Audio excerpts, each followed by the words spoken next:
So So, going I tried forward, to. say it again.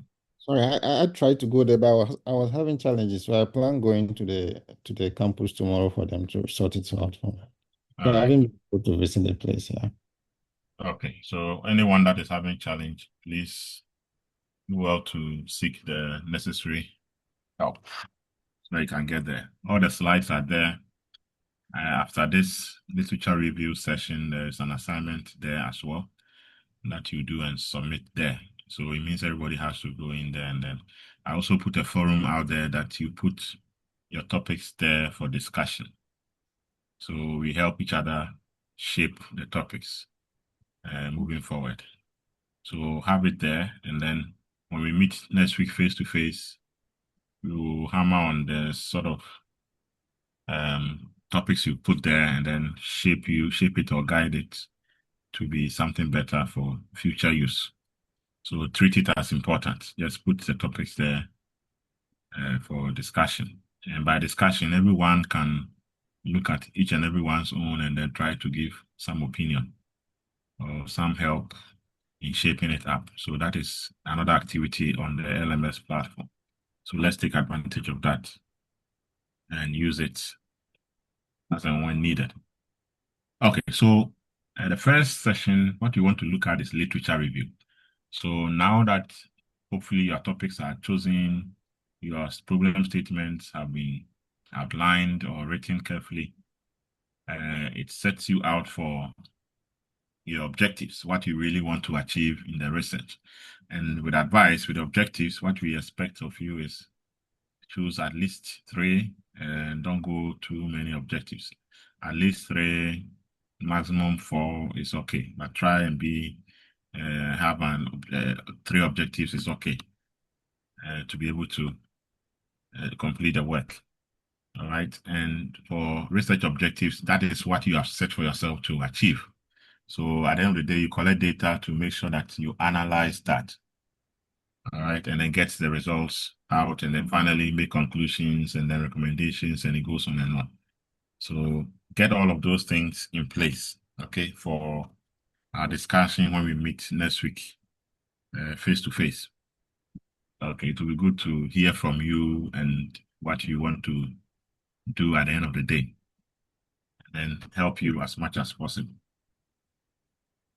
Okay, so when we say literature review, what you want to go through by the end of the session is that you want to understand the role and purpose of literature review in research, right? You want to identify credible sources in literature. It's not every article that you can just use and make it as part of your literature review.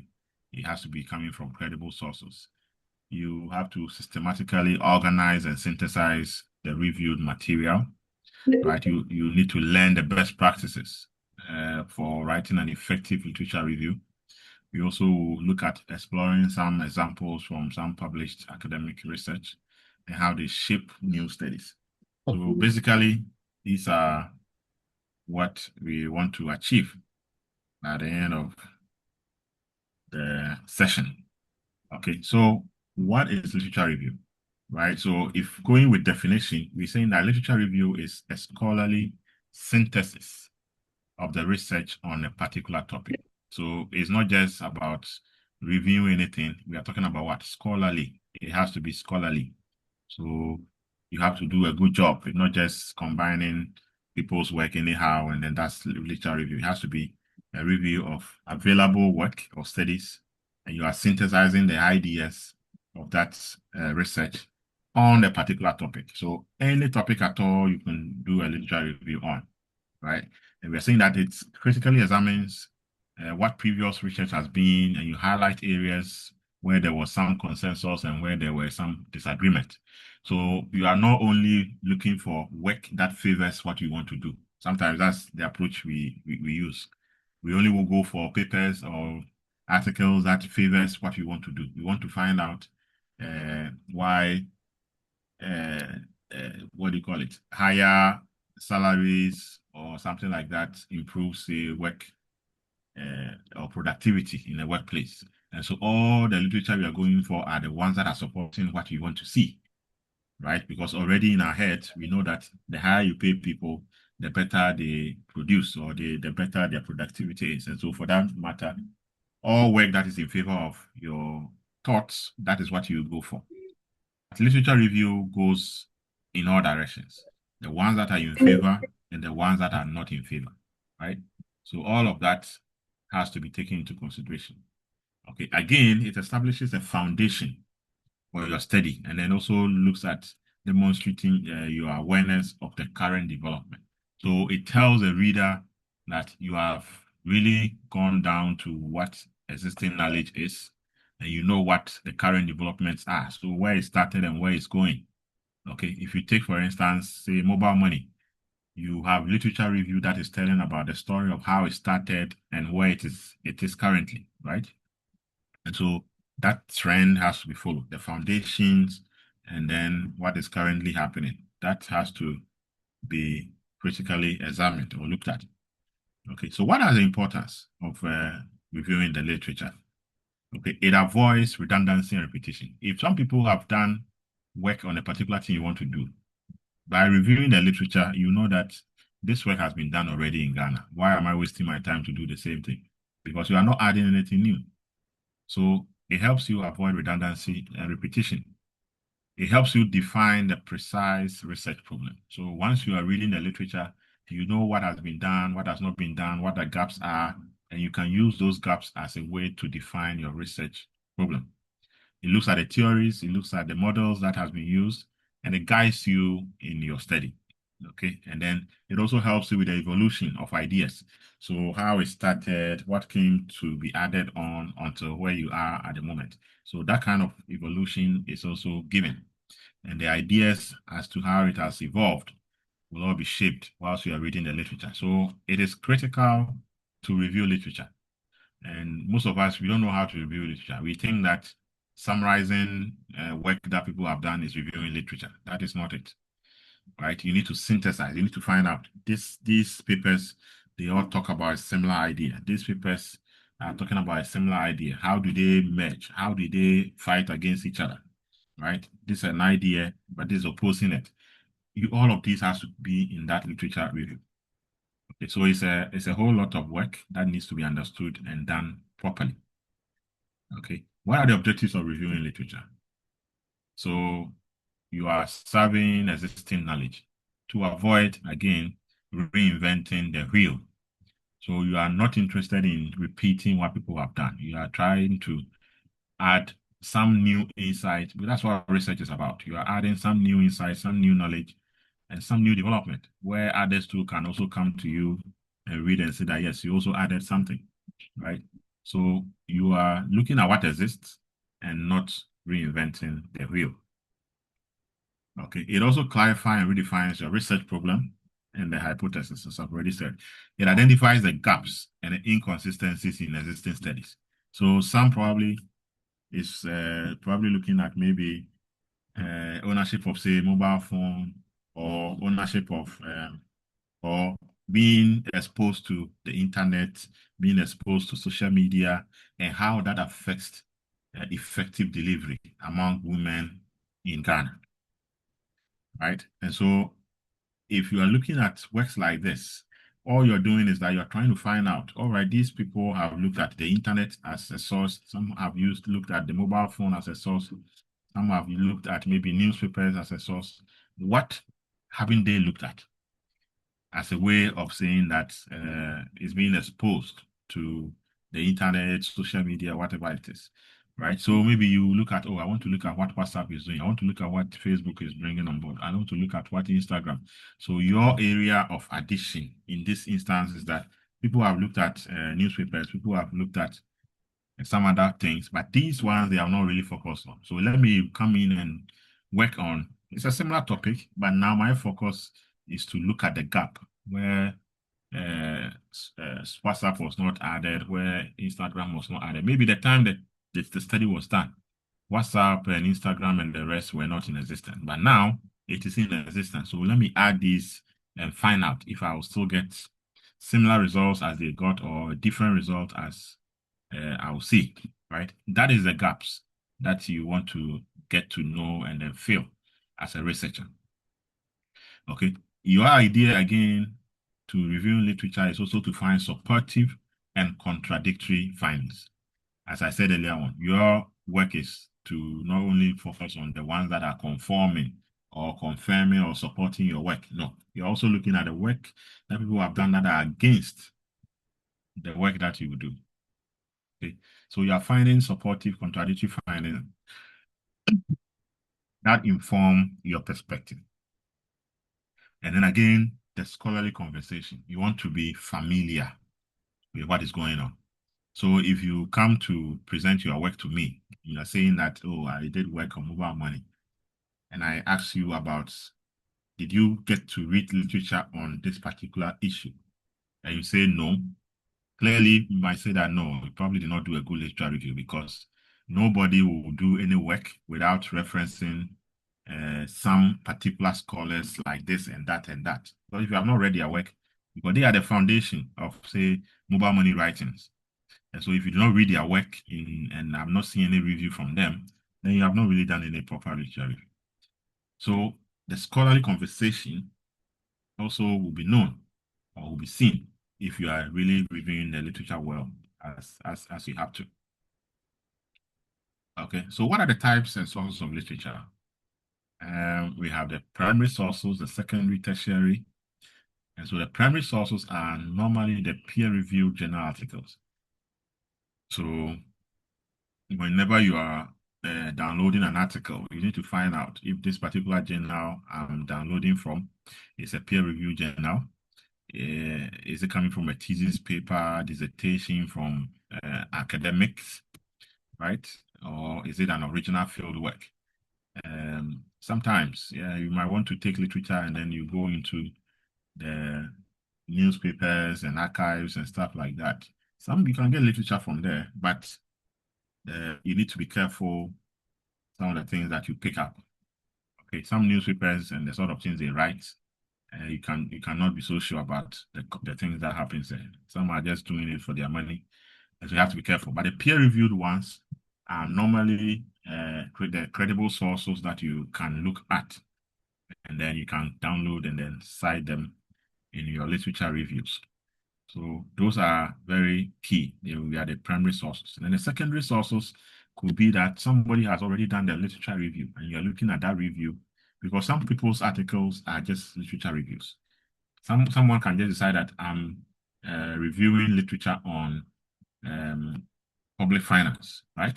And that is all they have done, and they publish it. So you can equally get some of these literature review from these secondary sources. People have done it already, and you have also seen it, and you are applying some of them. Okay, or it could come from theoretical summaries or book chapters. These are all secondary sources of literature. And then the tertiary sources are the encyclopedias, the handbooks, indexing, the abstracting, databases, and stuff like that. Now, what is the best practice? Always use the peer-reviewed and reputable sources. Very critical. All right, just don't pick up. There are so many journals that are not really good journals to be looked at. And so if you don't take care and you just review literature from a lot of them, your work might be in jeopardy, right? And prefer recent literature to older literature. Okay, so someone will ask maybe how many years do we see as recent, right, or current? It shouldn't be, let's say, more than 5 years old. So we are in 2026, so maybe from 2021, 22, 23, 24, 25 could be relevant, still relevant, right? But nonetheless, we are not saying that citing old ones are not okay. They could be okay because sometimes work that you are doing now, you are not even really finding any research that has been done in recent times. The ones you are seeing are very old research done on that particular subject. And so that is fine to cite them. That is if clearly show that you've done your research and there's no sort of recent study that focuses on what you're doing. That is fine. And some of them too are foundational in terms of theories. So you cannot say I'm doing some consumption modeling and not go back to all the way to Friedman and go back to Modigliani and those sort of names, Keynes and stuff like that. They pioneered the theories that you are trying to understand more, right? And so they are foundational. So those ones, you are likely to go back to those 19, whatever, to pick those sort of research and use. That is also fine. So it's not cast in stone saying that don't use work that is very old, so long as it's old and relevant, right? But if there are current things that are similar to what the old ones are saying, then you are better off using the current ones because you don't want to go too far into the history.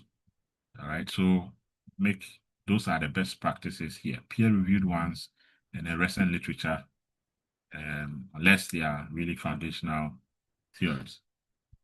Okay, let's look at this example. So you want to have a topic like inquiry-based learning in secondary science education, right? How do you conduct your research in terms of literature review in this angle? Now you can go ahead, go to the website, right? You can look for keywords that are in your topic, and then you use those ones to actually bring out all the papers that are talking about some of these things. Okay, so in this search criteria, we looked at Educational Research Information Center and then Scopus indexed articles, right? And so you get a lot of information from there based on papers that people have written. And so the themes that we use in this case was to look at student motivation, engagement, teaching support, and stuff like that, because they are all about inquiry-based learning in secondary science education. And so what gaps were found? The gaps that were found was that few studies really focused on rural Africa. So this is a way to shape your work, okay? Shape your topic. Even though you want to do inquiry-based learning in secondary science education, the fact that you have read the literature and you have brought some studies out, and these key themes were identified. Now, the few studies that you looked at actually focus on um, urban African schools and not really rural African schools. So it gives you an idea that, okay, then let me fill the gap in terms of rural schools, rural Ghanaian schools, because that is what is really missing in the literature. That is the whole point. And so now your unique title becomes the impact of inquiry-based learning on science achievement in Ghanaian rural schools. And definitely when you do this work, because you have already gone through the literature, you've seen that there is a gap. And that gap actually is about rural African schools that are very few in terms of the studies. And now that you are going into Ghanaian rural schools, you are going to add some valuable things or insights into the existing literature. And that is what makes your work stand out. Okay.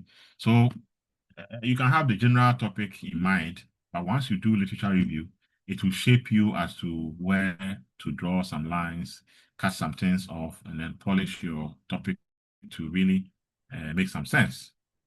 Okay, so bear that in mind. It's really important. All right, what are the process of reviewing the literature? Okay, so how do you start? Where do you end? One, you need to define your purpose. Why are you reviewing the literature? Okay, so is it to see the gaps? Are you reviewing it to actually see what has been spoken about, what has been done so far, where you can fit in as the work that you want to do, right? So why are you reviewing the literature? That's one. Two, develop a search strategy. So where are you going to search from? Am I going into Google or am I going to Google Scholar? Right? So for relevance sake, it's always ideal to go to Google Scholar when you want to look for literature, because normally those ones are the ones that are cited in these peer-reviewed journals and stuff like that, because it's scholarly. So that is separate. Rather than say general Google. Google, anything at all will pop up. For the Google Scholar, it's not everything that will pop up. It's only going to be the scholarly articles that you're going to see, the books and the relevant materials. So search and choose your database carefully.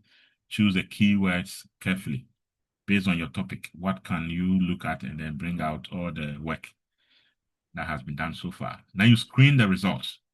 Okay, you can apply some inclusion or exclusion criteria. So maybe I want work that has been done the last 5 years. Okay, so it only pops up with work that has given you from 2021 all the way to 2026, right? Or say 2020 to 2026. Those are inclusion criteria. You can also exclude some of them based on keywords and some selection process. Then you evaluate by looking at the study quality, methodology, and relevance to your work. So it's not, as I said, it's not every work that is will fit into the kind of work you want to do in terms of quality. Because some can just do some descriptions and some one or two things, and it's still online. It doesn't mean that it is quality enough, right? So you need to screen some of them by evaluating the methodology. Is it rigorous enough, or is this the normal, simple thing that were done, right? And how relevant is that kind of work, okay, to what you want to do? Now you group and then organize as the next step, right? By theme or by method or by time. Okay, so you can group literature by theme. Maybe this one is on, say, education, secondary education, right? So you group, once you have a theme called secondary education, every literature or work that you have under that theme is secondary education. Where you have another one that is under science and mathematics, right? So all the work under science and mathematics will also fall in another theme, and so on and so forth. That is by team or by the method. How did they do their methodology? Did they do regression analysis? Did they do correlation analysis? Did they do institution, what do you call it, instrumental variables approach? Did they use what do you call it, contingent valuation? What method did they use to bring about the work that they have done? So you can group by method as well. Okay, so regression here, correlation here, or by going deeper into the method. Did they use qualitative? Did they use quantitative? Did they use mixed method and all of that? You can group it according to the way you want it. Or you can group it by time. So between 1950 and 1960, this is the work that was done in this topic. Between 1961 to 1970, this is what was done. Between this and so you can group them according to time. That is also done. Depends on how you want to organize your literature review. Okay. Then you synthesize and integrate. This is where you read the work itself, you build arguments, you highlight patterns, and you note the gaps. So you are reading this one was saying this, they got results like this, it was negatively affecting your outcome. Another one says that it was positively affecting your outcome. Another one says that there was no relationship between these two things and so on. So this is how you build the argument. So you group all the ones that are in favor, you group all the ones that are against, you group those with no results and stuff like that, and you highlight the patterns in them. And then were there gaps? This one used these kind of variables. This one did not use these variables. So this is a gap that exists. And this is where you take advantage to make your work better suited. And then after all of this, you sit down and you write. You present findings in a structured academic tone. So reviewing literature is not condemning someone's work, where because yours is in the positive line, you are thinking of saying that all those in the negative line are doing a bad thing. And so for that reason, you are condemning kind of their work. They didn't do it right. They didn't do, no, that's not academic tone. Academic tone sort of is neutral. You are playing the devil's advocate. You are looking at those in favor, those against. You are merging it, synthesizing it, and trying to present an idea out of whatever you have read. So that is what an academic tone should look like. Nothing bashing any scholar, because when they were doing their work, you were not there. So you cannot you can criticize, right? It is okay to criticize because they were supposed to probably add this variable, they did not add. It's a criticism. It's okay. You were supposed to have looked at, let's say, institutional challenges. They did not look at that. It's a gap you've seen, right? You can quickly comment that, oh, these people did this, they found out this. What they did not bring was this and that and that. And for that reason, your work is going to look at those things. And then you contribute to academic and then a scholarly discussion or conversation as we move on. That is the whole point, right? Now, as I said earlier, you can organize your review in these approaches, right? Chronologically, track time, through time, right? Track changes and development over time, thematic, focus on major concepts, and then how studies relate to them. right? You can do that in that angle. You can look at methodological. So highlight the differences in research design, samples, the tools they use. Some will use SPSS, some will use this, some will use qualitative, quantitative. So you are using methods to sort of review your literature. That is something you can also do. Or look at it from a theoretical angle. You compare the frameworks and the models, right? So you're looking at whether this school of thought is constructivism or this school of thought is behaviorism and stuff like that. All of these are terms that you can put under theory. And then you bring all the studies you have read under them. And that is how you discuss in your literature review. So no one formula. You can choose whichever way you want to, so long as it works well for your kind of literature review you want to do. And the majority that you see sort of go through the teams. So they want to look at a team under mobile money in Africa, a team under mobile money in Ghana, a team under whatever. So that is how they have grouped the literature. So that is also fine. So just find what will work in terms of how you want to do your literature review. Another advice I can give you when you are doing this, we can create what we call a matrix. A matrix chart that you map. Now it will map all the studies across your categories that you want to look at. Okay. So you create these columns like this. So you have a study and the people, the authors involved. You can look at the team. You can look at the method. You can look at, say, the sample size. You can look at where it was done, where the study was done. You can add even another column that talks about the major findings that they found in each paper that you read. Some of us are lazy. We don't read literature. We don't read people's work. All that we do is sort of look at the abstract, or we probably go and look at the conclusions, and then we just write things anyhow. But it's always good to read. And we forget that the more you read, the more you expose yourself and you become more knowledgeable.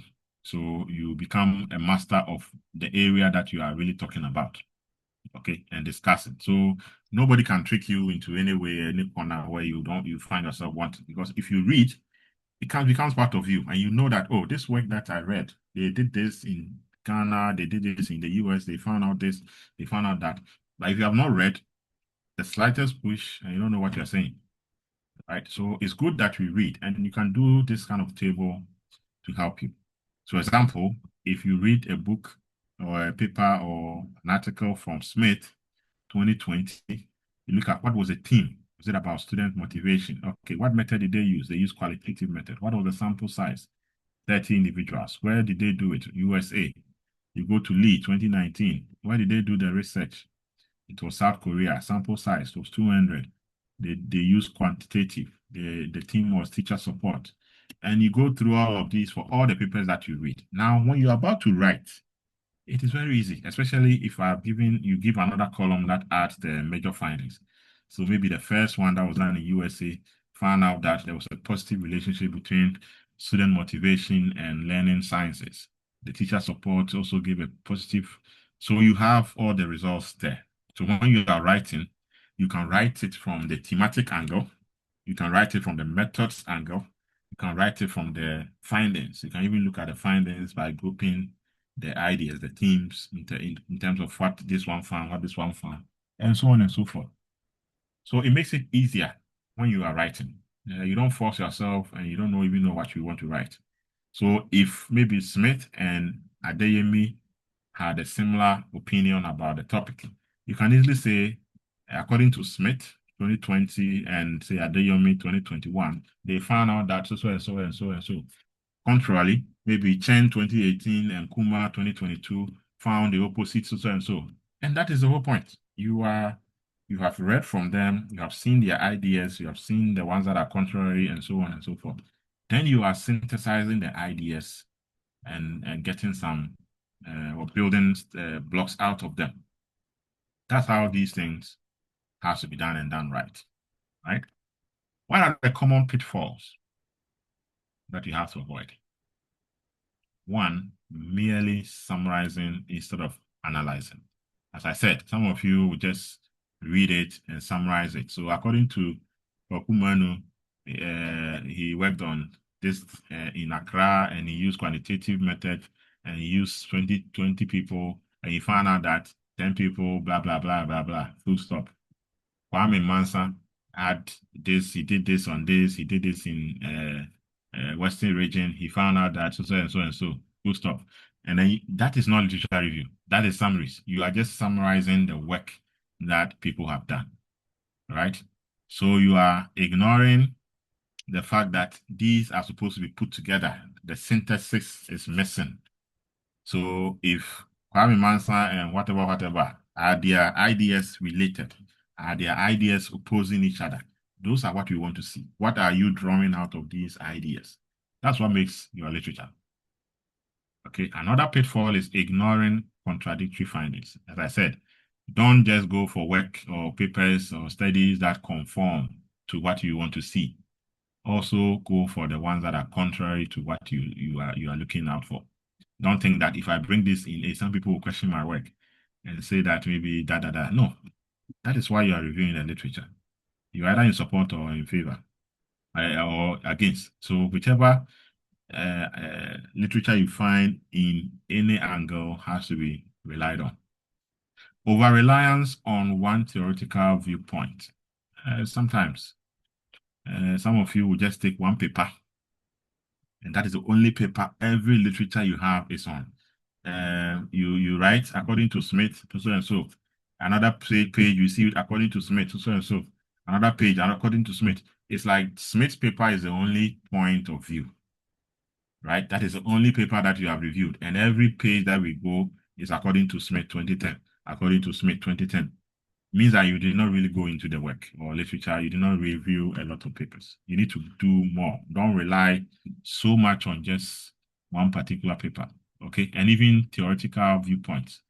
That's why theories vary. So you could have theories from different angles. You have to sort of get 2 or 3 theoretical points and then use that to frame your work. So bear that in mind, including very irrelevant or outdated sources. Don't get trapped in that. If the sources, sometimes you get a student submits work on literature and you have maybe about 20 pages. But to be honest, if you start reading it, you get to see that a lot of them are irrelevant. They are not even related to their topic in any way. But meanwhile, they are just copying and pasting because they think the more you write, the better it becomes. It doesn't.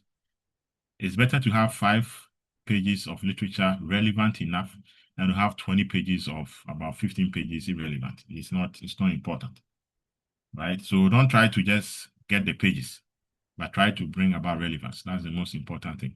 Outdated sources, as I think I've said enough about that. And then not clearly connecting literature to your research questions. As I said, don't review literature that are not related to the work you're doing. It's best you delete all of them and they have a few pages relevant enough than you have multiple pages that are not relevant at all. All right, so let's bear that in mind. Avoid these common pitfalls whenever you're reviewing your literature. Let's look at this example too. Right, so digital literacy in higher education. It was found in Journal of Higher Education in Africa, right? So digital literacy in higher education. Now the findings were that there were disparities between access to devices and then confidence in the usage.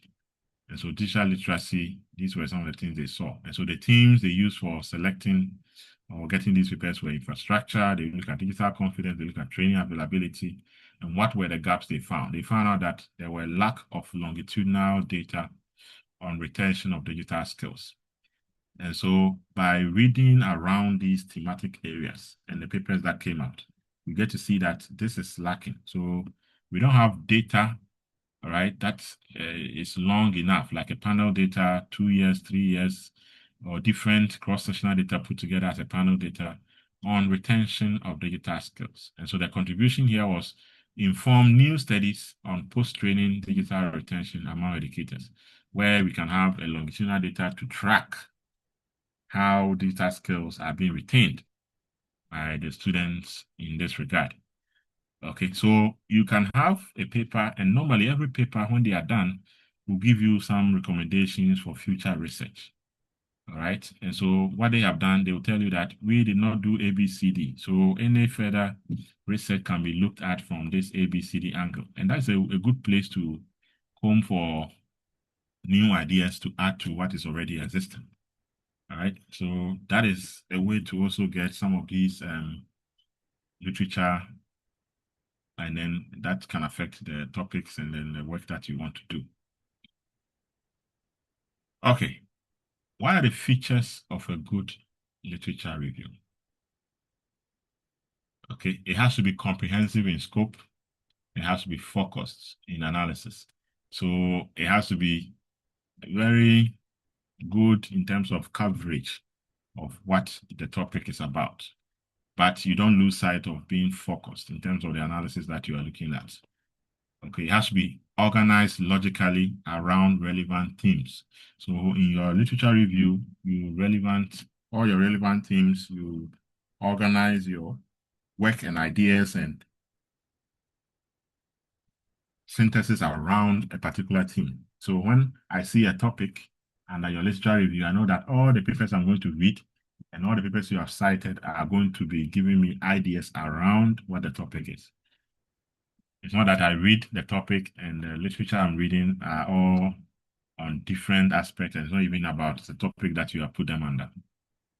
Right? So be careful of that. And then a good literary review should also offer critique and evaluation, not just describing. Okay, you are not just summarizing, you are not just describing how people did their work and so on and so forth, but you can critique and evaluate the papers as well. So criticizing them by saying that this work did this, they probably did it with only 20 people, and probably they do maybe more, the results could have been different, or maybe they use quantitative or qualitative instead of probably they use quantitative, probably would have been a different. So it's a critique, constructive criticisms, okay, and not just describing what it is. You're also establishing relevance of past research to current problem. So how does the literature you are gathering in terms of the studies that has been done in the past, how is that relevant to the current problem that you are looking at as a researcher, right? They need to have that link.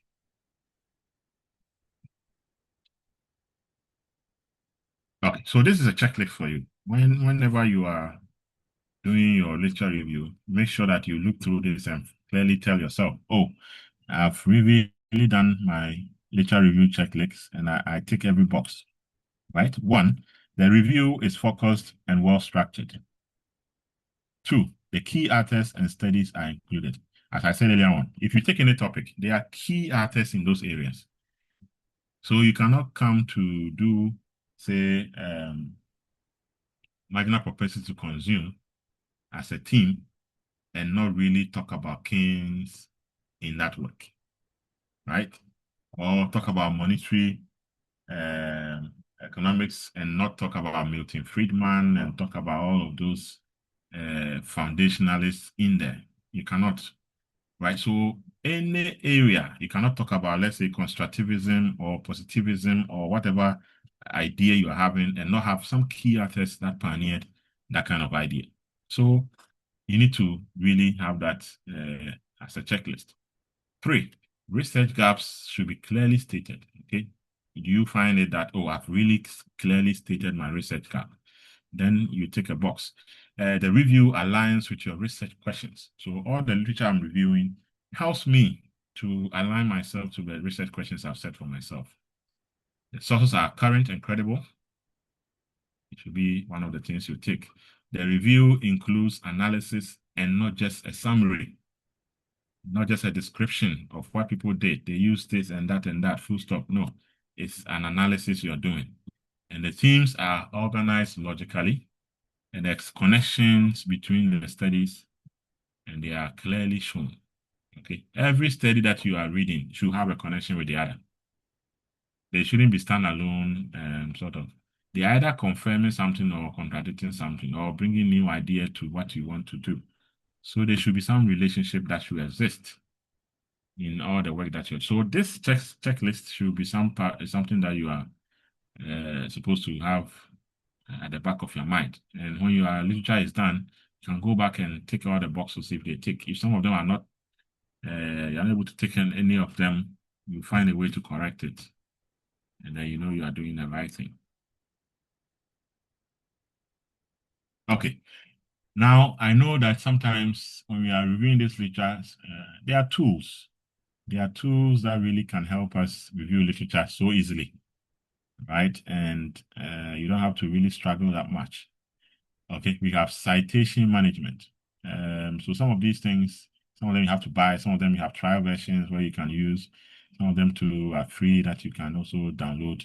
And so citation management like Zotero, Mendeley, EndNote, these are for managing references. And so sometimes when you are done with your work and it's now time to bring the references, then you start crying. Why? Because you are now going to type Kwakumanu 2021. The topic was so and so and so, comma, full stop, publication year, so and so and so. And then what referencing style am I using? And you start mixing them up. And I mean, these citation management tools, they do the work for you, right? And so anytime that you download any of these, what it does is that it helps you. Any article you have, you can go and put it in the reciprocity of the tool. Okay, and it helps you. It gives you the author's name, the publisher's name, the year of publication, and then all the things that are relevant. And then you put all of them in there. And so when you are ready, and then when you are writing, because some of them they all work with Word and all the things that where you write. So when you are in text, just go in text citations, you choose the article, it comes and it's already there.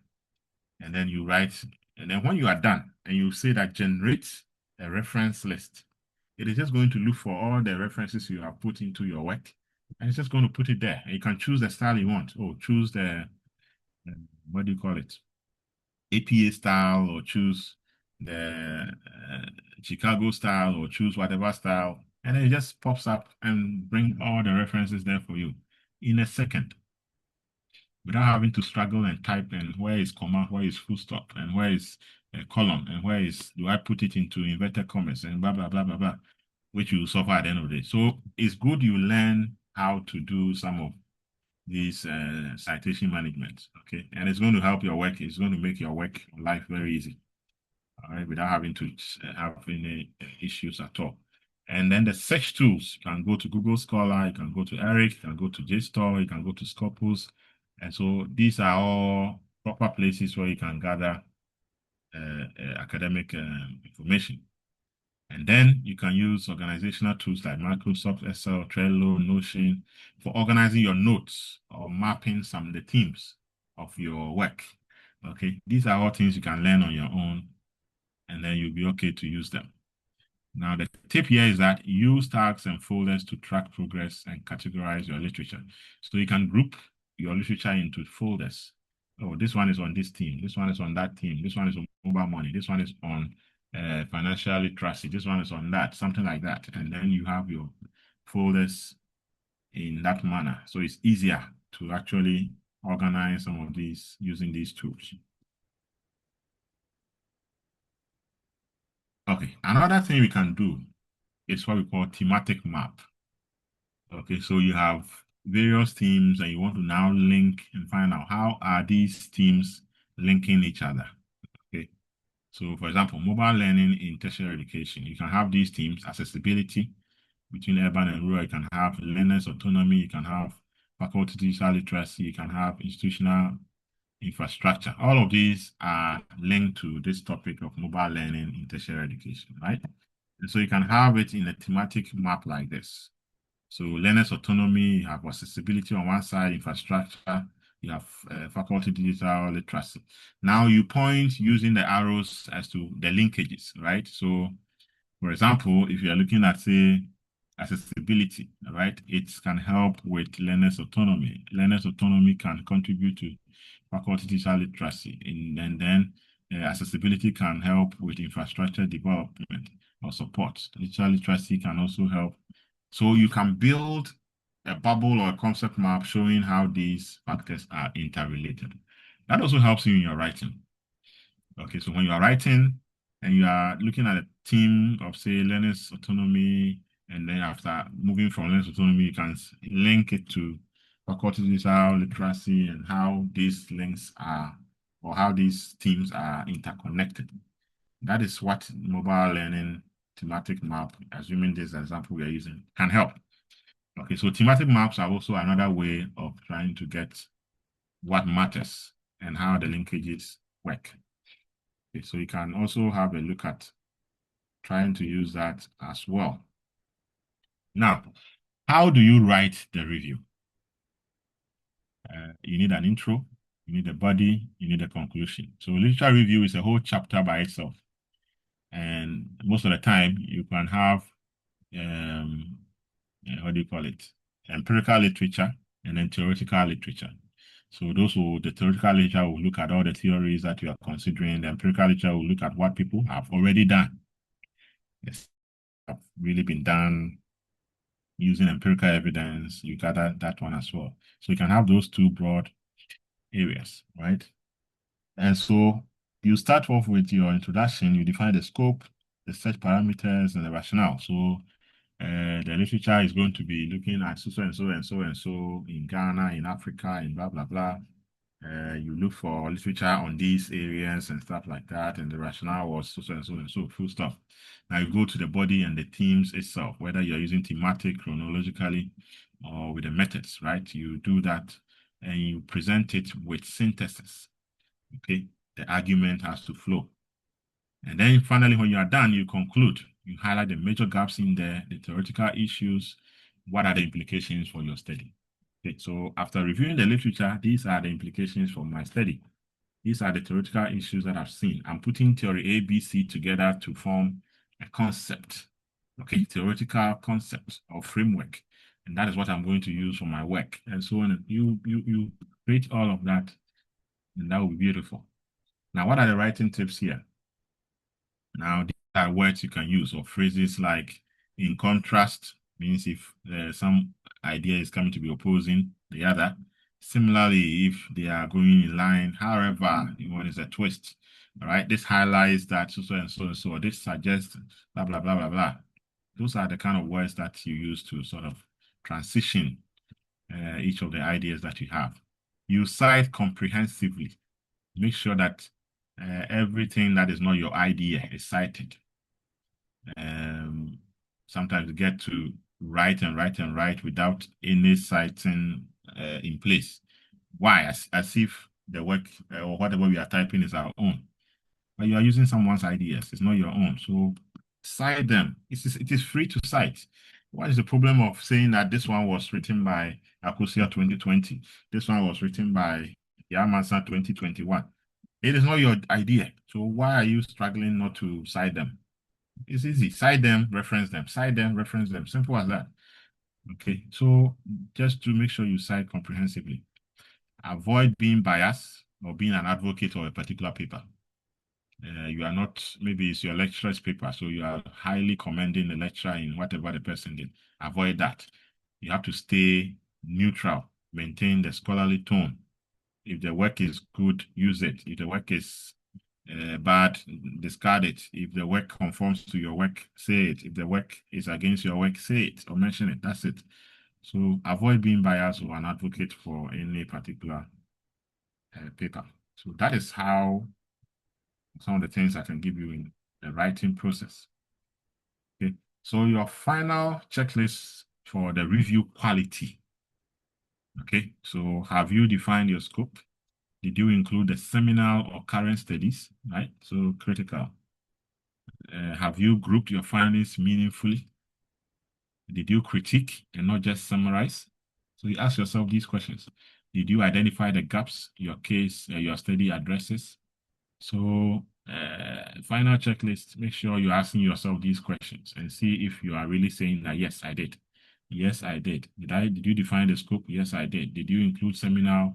Those are the topical, the people that are really foundational in the research area you're looking at. Did you include their work?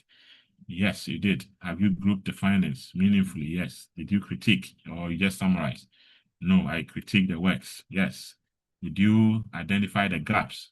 yes, I have identified the gaps, and that is what my study is looking at. That is precisely what you need to look at.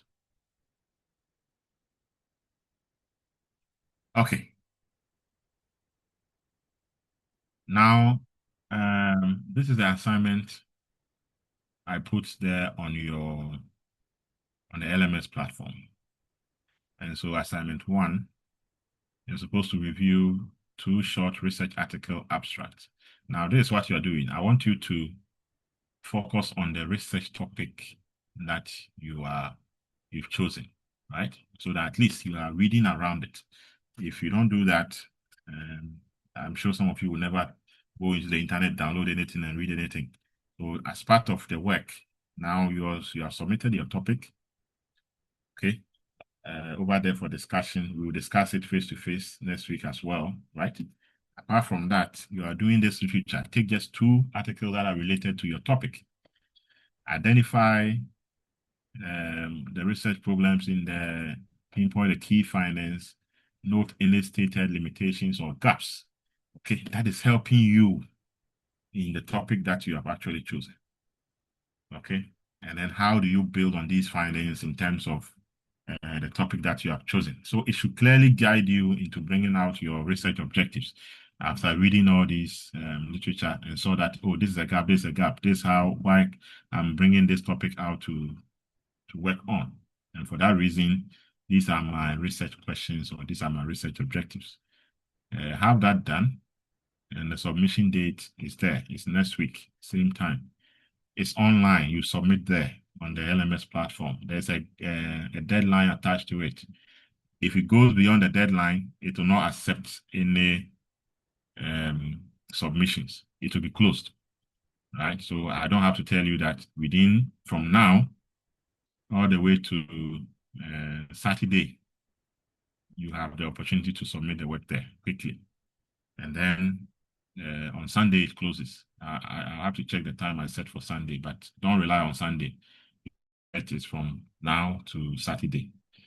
So you do that, and I'll have it there and I'll have a look at it. These are all going to form part of your 40% assessment. So please do justice to these assignments very well. And then whatever topics that you put there, all of them, I'm going to look at those who did it, those who did not, and award the marks accordingly. So make sure you are partaking in everything or every activity I'm giving you here.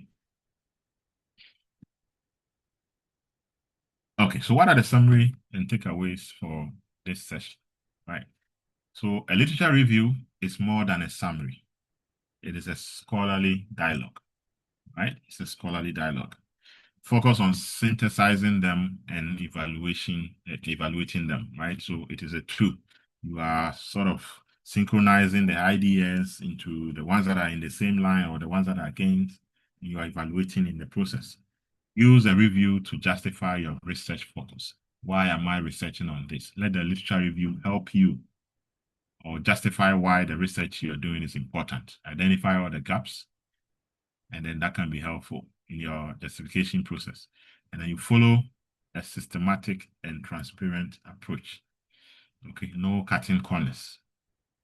Don't go and copy someone's literature review and come and paste as if you are the one that reviewed it. And mind you, if you are running through plagiarism checks, it's very important to these copy and paste, copy and paste. They can easily see where you copied from and where you are pasting to, right? So be mindful of that. And even when you have something in quotation, make sure the quotation marks are there. If you copy someone's work verbatim, it can be a whole page that you have copied. It's okay if you are quoting the person and it's right in the quotation marks, right? That one, when the plagiarism check is going through and it sees the open quote and end quote, it will jump it and it will not count it as plagiarized, right? But if you forget to bring the open quote and you only bring the end quote, it's going to scan it and see that you copied it from where, blah, blah, blah, and you'll be in trouble. And I believe you know that your plagiarism check is, I think, below less than 20%. I don't know. I think that is it, less than 20%. Anything more than 20% or 20% and above, it means that your work is plagiarized. So you need to cut down on some of the words. And sometimes this is how it works. So every 5 words, if it is you copy someone's work and it's 1, 2, 3, 4, 5, and you paste without citing, without acknowledging the source and all of those, it counts it as someone's work, and that will be highlighted in red, and that is plagiarized. Okay, in some instances, you can make it 7 continuous words. And so be careful. If you have a series of things you've copied from somewhere, try to reframe the whole statement or work and not just rely on exactly how you copied it and paste. The plagiarism checker will fail you. So learn how to go around some of these things to make your work stand out and not have any issues at the end of the day. All right. Any questions before we close this session? Now, these are your reading materials, references where you can get some of these things that I took to give you these slides. All right. Any questions?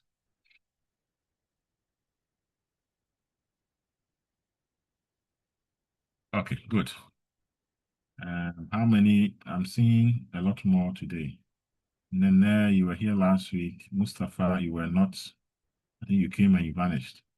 Isaac, I don't remember. Grace, you also came and you vanished. Gina Lawe, were you here last week? I don't remember. Eric, I remember the Erics. Eric Odro, Eric Ajiman, I think you were here last week. Enoch Kwesi, were you here? I don't remember. Okay. So, Enoch, you were here, right?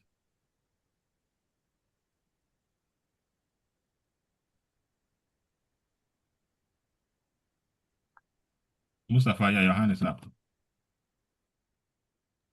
Yeah, thank you very much, sir. Good evening. Yeah. Yeah, I'm joining the class for the first time today. I think as of last week, I had not even joined the program. Oh, okay. Yeah, and actually on Friday, I tried getting onto the LMS, but it wasn't working. So tomorrow, I plan going to the school to sort that out. So thank you. I just wanted to. So what we asked them last week was what you do, what motivated you joining this class. So if you can tell us about what you do. Have you had any economics background before? Yes, in a few lines. 1 minute. Let's hear you. Oh, okay. Yeah, I've had very little economics background, let me say so. So I did economics in the A level and then also maybe during my undergraduate course, I did some economics. Okay. But my background, I'm an accountant and finance and tax person. And my motivation is really to delve a little more into economics and hopefully take that up going forward because I like that. I like the field. Thank you. Nice. But where do you work? Uh, I work with the Ghana Health Service Okay. In Accra or in a different. in Accra here. Yeah. Okay. All right. All right. That's fine. Um, who was in here last week as well? Gina Lawe. I don't remember the name. Are you new or you were here last week?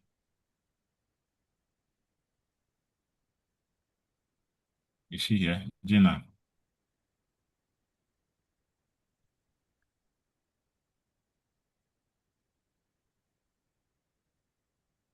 Okay. Who else was not here? For Likuma Zinyanu, I think you were not.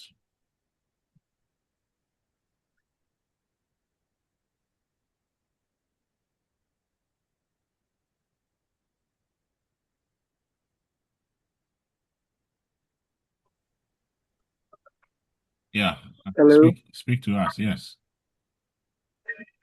Oh, yes, please. My name is Charles Apia. Okay. Actually, it's my joining the online platform, which is research methods. Um, I had my undergraduate education in economics. It's economics and geography, BA social science, economics and geography. And Okay. I went to company. I want to improve upon my economic knowledge and my research skills. That is why I Okay. applied for this program, and I hope to make the best out of it at the end of the day. Good. Where do you work as well? I work with a private firm called Opal Sign Limited. We just sell platform as advertising material. Okay. All right. So you did your geography, is it University of Ghana? University of Cape Coast. Cape Coast, economics and geography. Okay. All right. That's fine. That's fine. Good to have you. Um, who else? Who else? Who else? Who else?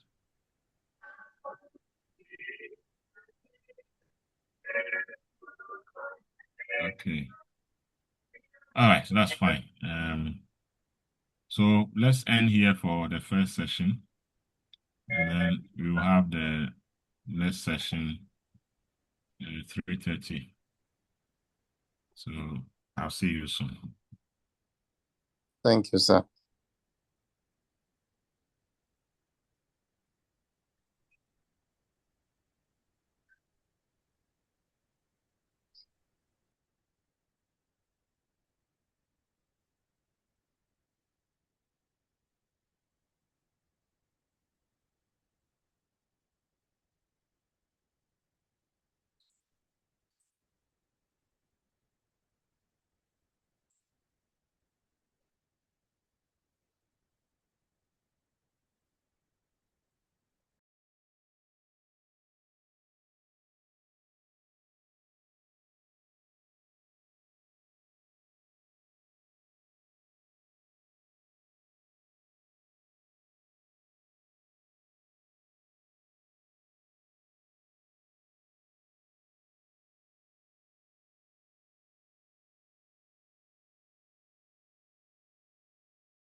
day they go to measure.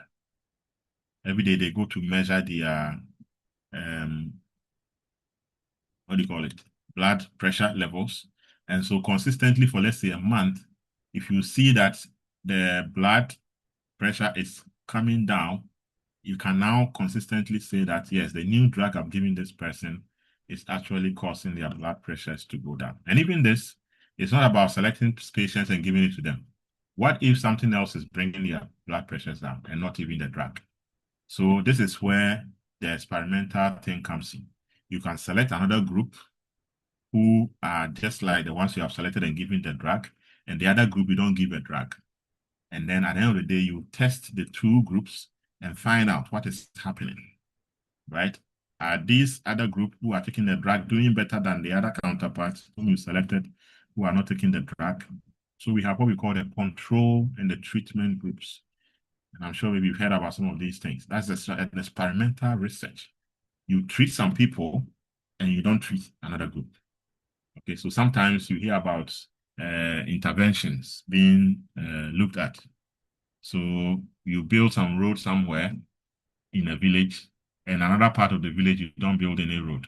You want to find out if the trading for the village that you build the road has gone up as against the other village that you do not build the road. But you have to make sure that these two villages are all similar in nature before you can even make any causal references to the fact that it is because of the road. That is how come these people are having a trade higher than the other group that did not get the road.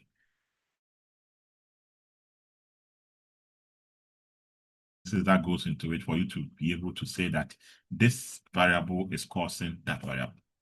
So if that is the kind of analysis you want to do, you need to be thinking about experimental research design. Okay. Now, the quasi-experimental research design is similar to the experimental research design, just that we have something called randomization. Okay. For the experimental research design, randomization is what plays a key role. Your ability to select one group of people or the other group of people is based on randomness. So each and every person who is sick and suffering from blood pressure disease is actually having the same probability of being chosen to be part of the control group or part of the treatment group, or those who are going to take the blood pressure drug or those who are not going to take. They are all the same. And so selecting them actually is random. But for quasi-experimental research design, you don't really put in randomization here. All right. You just select the people and then you work and compare them with another group without really thinking about putting these people into some randomness before selecting the groups. Example, studying the impact of a new teaching method in selected classrooms. Okay, so you come to, let's say, GCTU, and then you decide that, okay, I have morning group, evening group, and a weekend group. So how do I select? Here, I just select morning, and I compare them with evening, right? How I selected them are not random. I'm just selecting these two, morning and evening, and I'm using that as my experiment, right? Without this randomness, it does not become experimental or full experimental research. It rather becomes a quasi sort of experimental research. And that can also equally bring about causations, just that your explanations or your generalizations will also be limited somehow. Okay, because when you are done, you cannot generalize for weekend. You just took morning and evening. You can generalize the teaching method for morning and evening, but not weekend. But if you are done a random selection of between morning, evening, and weekend, then when you are done, you can generalize for GCTU. So it is about how the approach is done. That's what makes it quasi, or that's what makes it experimental. So we need to know exactly how we do some of these things. Then we have exploratory research design. And this here is to gain insight into some problem that is not well understood. So it's sort of a green field. People have not really done much there, and you want to understand what is going on. And so you set for yourself that I want to go into this and investigate and find out why this is so and so and so and so. Okay, so maybe exploring user behavior in a new social media platform. Maybe a new social media platform comes. We don't have enough work on that. So you want to find out, how are people interacting? How are people using the platform? This is a green area, or a gray area. You don't really have much information to dwell on. And so it's more of exploring the information as it comes, exploring the situation as it comes, and then you add more insight as you move on. That's what exploratory research design is. So if your topic is quite a gray area, or say not so researched about green, and you want to venture into that, you might want to go into this exploratory research design. Okay. And then we have longitudinal research. This is trying to study changes over time. So we know school feeding program has been in existence for some time. And so someone might want to say, okay, let me track these students in terms of their attendance, their performance, in terms of math, English, science results, and so on over the next or the past 10 years. That becomes a longitudinal research design, because you want to find out, since it started and every year as it has gone on, are students doing better in terms of attending school, progression into that's retention? Are they doing better in terms of their performance in English, math, science, and so on and so forth over the past 10 years? That is what a longitudinal research design is about.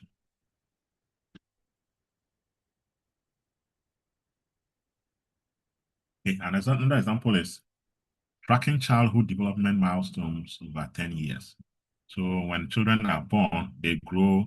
And so sometimes you go to the weighing, those who have children, they have a chart where they plot, and they are able to compare. This child is now 5 centimeters or 10 meters or this, that. At this age, they're supposed to be 12. So what is happening? There's a problem. So maybe you are feeding the person with not so much of what you need to. They would advise you, let the person eat more eggs, more this, more that. Okay, if they see malnutrition, they will advise you as to, because they can track, or they have the average sort of growth for every kid and the years that they are. So they can tell you that this one is stunted, this one is malnourished, this one is that, this one is that, and so on. So any work that is supposed to go through years and track changes over a period is longitudinal in nature. Okay, in some books you hear panel analysis, panel data. That is longitudinal research. We'll come to those data types very soon. Okay, now after you've chosen your research design, now you need to also write about your research approach. So after I've chosen correlational research design, I need to ask myself, what research approach will I use? Is it quantitative or qualitative? Okay. Or if I choose exploratory research design, am I going with qualitative or am I going with quantitative? Okay. So each and every research design you choose, you have what to go, it goes with. Okay. And sometimes, depending on how you want to organize your data, it's also going to tell whether it's going to be qualitative or quantitative, irrespective of whether it is a particular research design you've chosen. Okay. So for qualitative research, you are there to explore the phenomena through in-depth and descriptive analysis. Okay, so most of the descriptive analysis we do, most of them are qualitative in nature. Most of the exploratory studies we do, most of them are also descriptive, qualitative in nature. Okay, but it doesn't matter. You can still do exploratory research and it's still going to be quantitative because of the kind of data you are gathering. Or you can do descriptive analysis or descriptive research design and still have it to be quantitative, depending on the kind of variables you are describing or looking at. You are doing the mean, median, mode. That is quantitative, even though you are describing the age, the average age of this class. It is still quantitative because the variables you are using are all quantitative, even though it's descriptive analysis. So descriptive analysis or descriptive research design can either be qualitative or quantitative. I can describe how somebody eats, how somebody baths, how somebody sings or talks. That is qualitative in nature, right? And so it doesn't really matter what you choose. Just know what approach should I use as my research approach. Okay. Now, the purpose of this is to understand experiences, perceptions, and then get meanings into situations. And examples, you are interviewing to explore patients' experience in healthcare. So if you walk into a hospital and then you start asking them, What is your experience when you came today to visit the hospital? They start narrating their perceptions. You write them down, transcribe, that becomes qualitative in nature, right? Or observation of the classroom behavior. How many people are talking? How many people, how are they speaking? Stuff like that. All of these are ways to describe the situation, and that becomes qualitative in nature. Now, the key methods here are case studies, ethnography, narrative research, and so on and so forth. The outcome is that you get a very rich non-numerical data, right? You have notes, transcripts that you can base on and then bring about your conclusions. So qualitative research approach is a very good way of getting very rich information. Now let's look at quantitative research approach. Here you are investigating a phenomenon using numerical data and statistical analysis. So you are not just collecting data in the form of qualitative, you are collecting the data in the form of numbers. You are going to manipulate the numbers and get some results out of those numbers. Okay, so I collect your ages. I don't just use your ages. I find the mean, the median, the mode of the ages, and that is another manipulation, statistical technique or analysis I'm applying. Okay, and that is what makes it quantitative. So if you have data and you can't do any statistical analysis on, it is qualitative. Okay, and so let's get that in mind. Now the purpose is to test for hypothesis or measure the variables. Okay? The variables can be measured. So advertising costs against the profit that you get, right? You want to find out the relationship between advertising cost and then performance of your business in terms of profits. So if you collect data on the cost of advertising, collect data on your profits, you can do a correlational research design on these and find out, are these two having a positive relationship or negative relationship? If I'm spending more on adverts, am I seeing more profits? Right? And so we are interested in testing a hypothesis. Maybe I make the claim that every dollar I spend on advertisement cost brings about $2 in terms of profit. And I can test this hypothesis by collecting data on profit and advertising costs and find out, yes, they have a positive relationship. Yes, they have a negative relationship. I can do a regression analysis on these and come up with my conclusions, right? And so examples here are surveys to determine, say, public opinions, experiments measuring the impact of a drug, and so on and so forth. Now, the key methods are descriptive studies, correlational studies, experimental studies, and so on. Now, the outcome here is you have a numerical data that can be analyzed statistically. All right, so any data I pick that is quantitative, I should be able to statistically analyze it. Okay, so if I ask you of your gender, male, female, it's categorical, right? What can I do to male, female? I can only describe. I cannot find a mean of male and female. It's going to be in the middle. But I've seen students find the mean of some of these things. Mean of marital status, right? Mean of eye color, mean of whatever. How can you find the mean of responses from eye color and all of that? So that variable is qualitative and it's not quantitative. All right. Even though they are categorical, the numbers you give it, or assign 1 for male, assign 2 for, does not make it quantitative. It is still qualitative, right? It's just describing the frequencies of males and females. That is all you're doing to it. So that can be a qualitative research that you have. Okay. So let's get that also in mind. Then we have the mixed method approach. Now, the mixed method is simply combining these two approaches.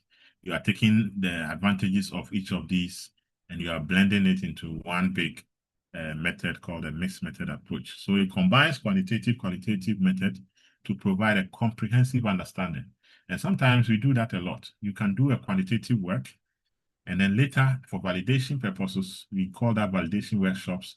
You go and tell, if you collect data on farmers and you have done an analysis and you are done, you saw that farmers that use this particular variety of maize were earning 10 times the profit of the others that did not use it, right? And so you come back to the farmers and you call that a validation workshop. Now, what you do is that you want qualitative information to back the quantitative analysis you have done. So this is where the farmers will tell you that, yes, this particular variety, it does not suffer from this, it is good in this, it is that. And then you write that to support the fact that these farmers that use this particular variety earns a higher profit than those who do not use it. And you have a backing in terms of qualitative analysis. And so there's nothing wrong if you do a quantitative work and you have qualitative information to back the results that you have. Sometimes quantitative alone cannot explain what you are seeing. And you expect that the qualitative bits can throw more light on what your numbers are saying. So it is good to do a mixed method as well, just for these purposes. So to draw the strengths of both approaches, that is the purpose. An example, using surveys, say quantitative, and interviews, qualitative, to study employee satisfaction. Now, two key methods here. We have the convergent and then the sequential. The convergent method is that you collect the qualitative and the quantitative data simultaneously. So as I'm doing my questionnaire design, I collect, or going to collect the data, I collect it at the same time, both quantitative and qualitative. Or I do the sequential. I do one method, after that I go and do the other, like the example I gave you. You do the quantitative, and then you go for validation workshops for the qualitative to be added to you. Okay, so you can do this mixed method either all together at the same time or one after the other. And the outcome here is that you get a broader understanding through integration of these multiple data sources. Okay, so it's okay to also say I'm doing a mixed method, so long as your goals are going to be met.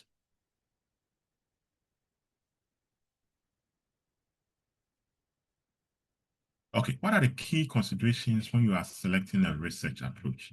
Now, what do you have to consider when you want to select either quantitative research or a qualitative research?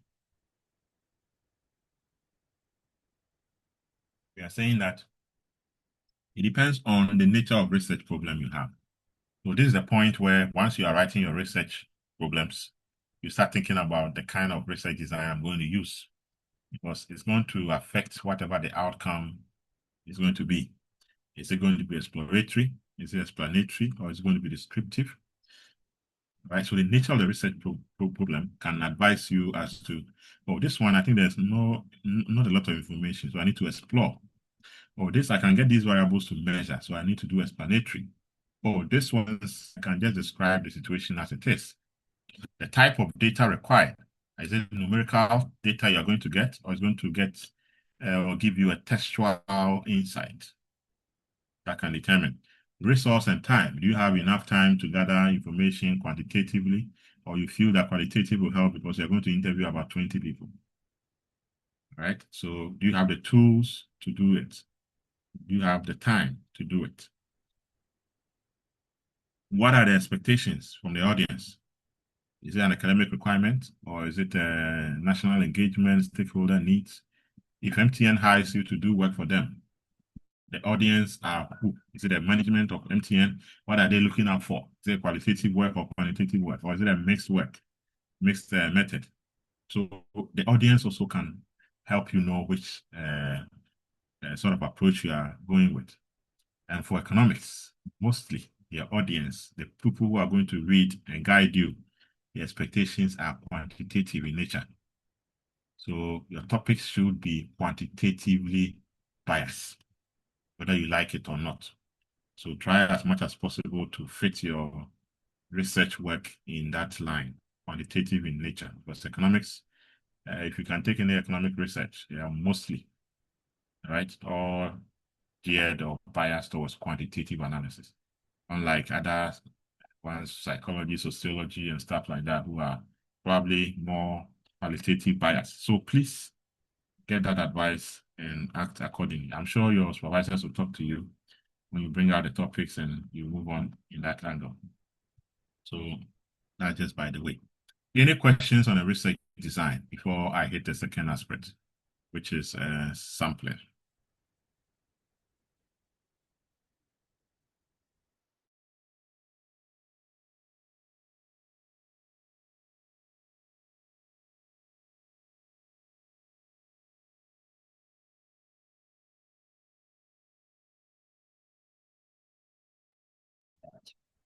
Let's move on to sampling. So for those of you who are likely going to do this quantitative work, sampling is very important. I mean, for qualitative, your ideas or your conclusions are generally not for generalization purposes. It's just to understand certain groups, and that is fine. But for quantitative work, your idea is to generalize. So you are sampling from a population and you are inferring from the sample to cover the population. So it is critical how you sample in quantitative research. Okay, so let's start with the definitions of a population, a sample, and we move on. What is a population? Not the group, the mere literal meaning of a number of people in a country, right? When it comes to statistics, the population is a collection of all possible individuals or objects or measurements, right, of interest. So that is a population. So collect all possible individuals. That is if your people, the study participants are individuals or objects. It could be cars, it could be trees, it could be animals, right? Or it could be measurements, it could be weight of a shipment, it could be height of certain things or people, right? So all of these measurements, all of these objects, all of these individuals, once you collect them, all of them, that becomes your population because it is of interest to the researcher. So that is the population, okay? And a sample is a part or a portion of the population of interest. So if it is of individuals, let's say students, and I select a part of those students, then that can be a sample, okay? Now, normally, when you are sampling, when we say population, we have what we call population parameters. Population parameters are just the variables that you are going to be measuring uh, for the population, okay? So, for example, I can find the mean of a certain variable for the population. I can find the standard deviation for the population. I can find the variance of the population. I can find the population proportions, and so on and so forth. Standard deviations, all of these are statistics, all right? They are parameters of interest or characteristics of the population that I can find out, okay? Once I do that, when I take the sample, I can equally do all of these things again. I can find out the sample mean, I can find out the sample standard deviation, I can find out the sample variance, the sample proportions, and so on. All of these are also possible. Now, the reason why we find out these sample statistics are that we want to make sure that the sample can reflect the population parameters. So if the mean age of this class is 20, that is, I'm using everybody in this class, that's the population.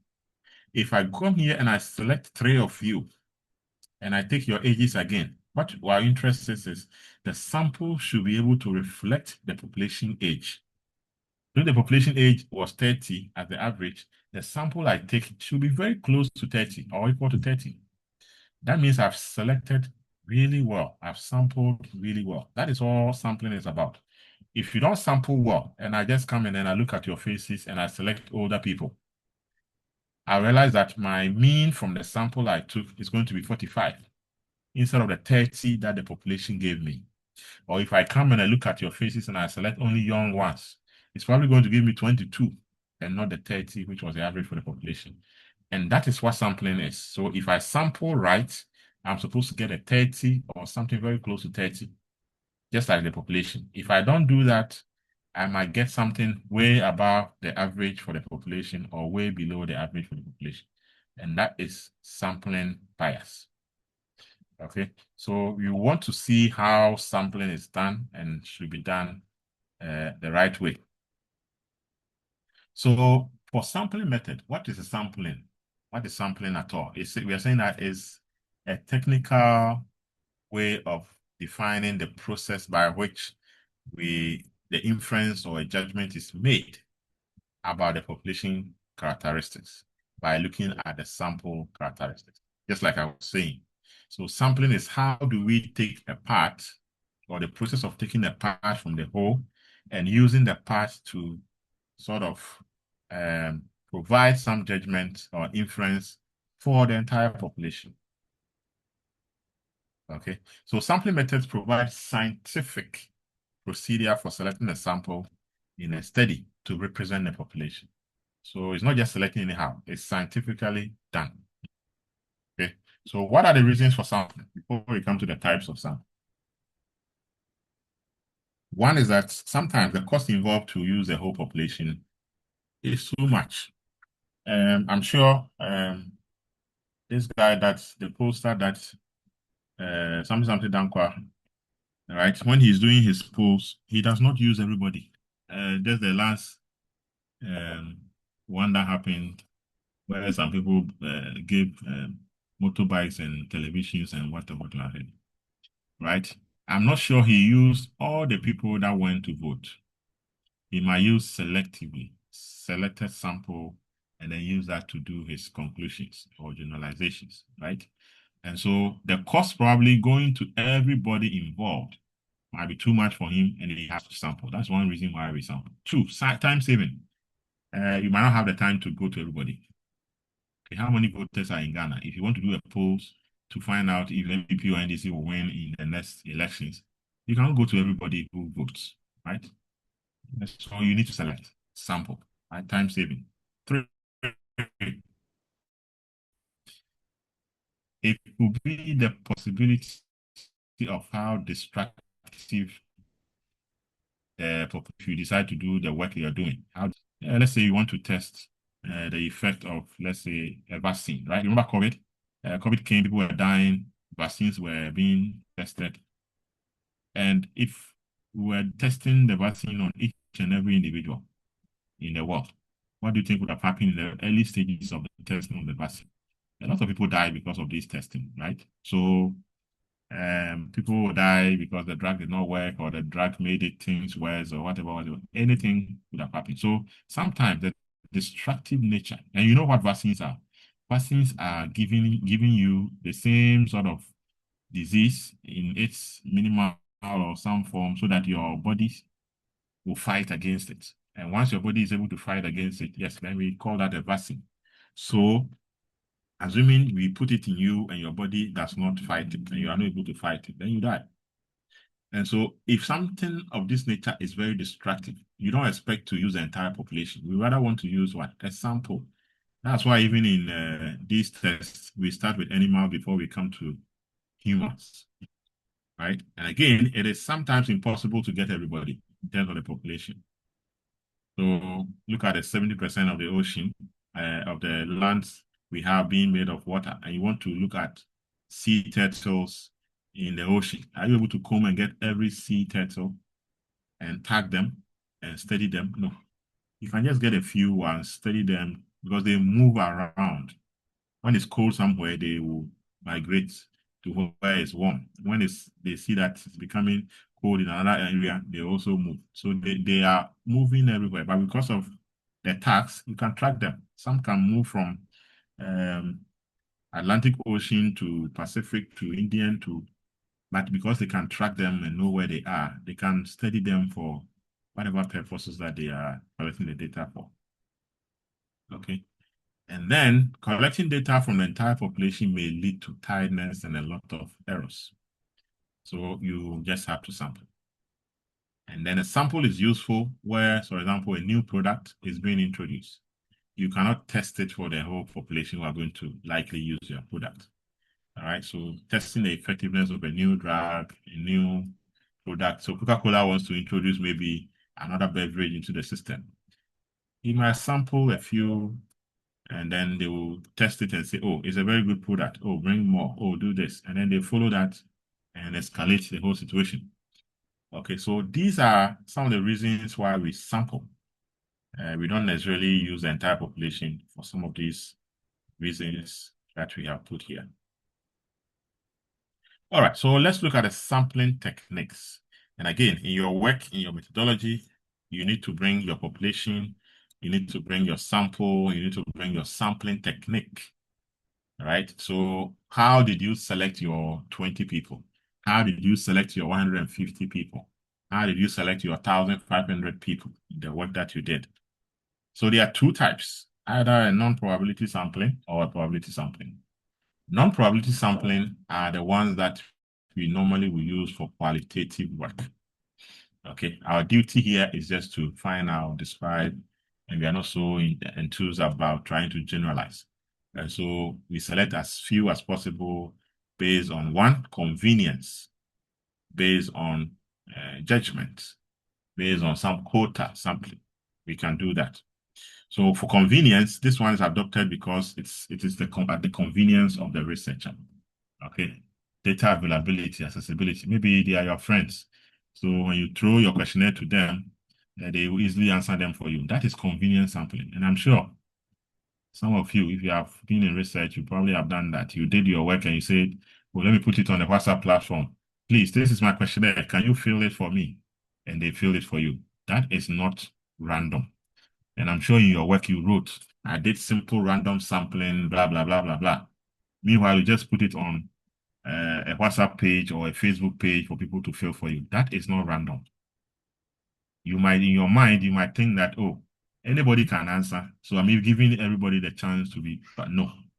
You're only giving a particular group of people who are your friends the chance to analyze your questionnaire for you. But that is not randomness. What about those who are not your friends? What about those who are not on your WhatsApp platform? Right? So when you are done, generalize for your WhatsApp platform. I don't generalize for Accra, oh, Ghana, oh, what. No, that is not done. That is not ethical enough. Okay.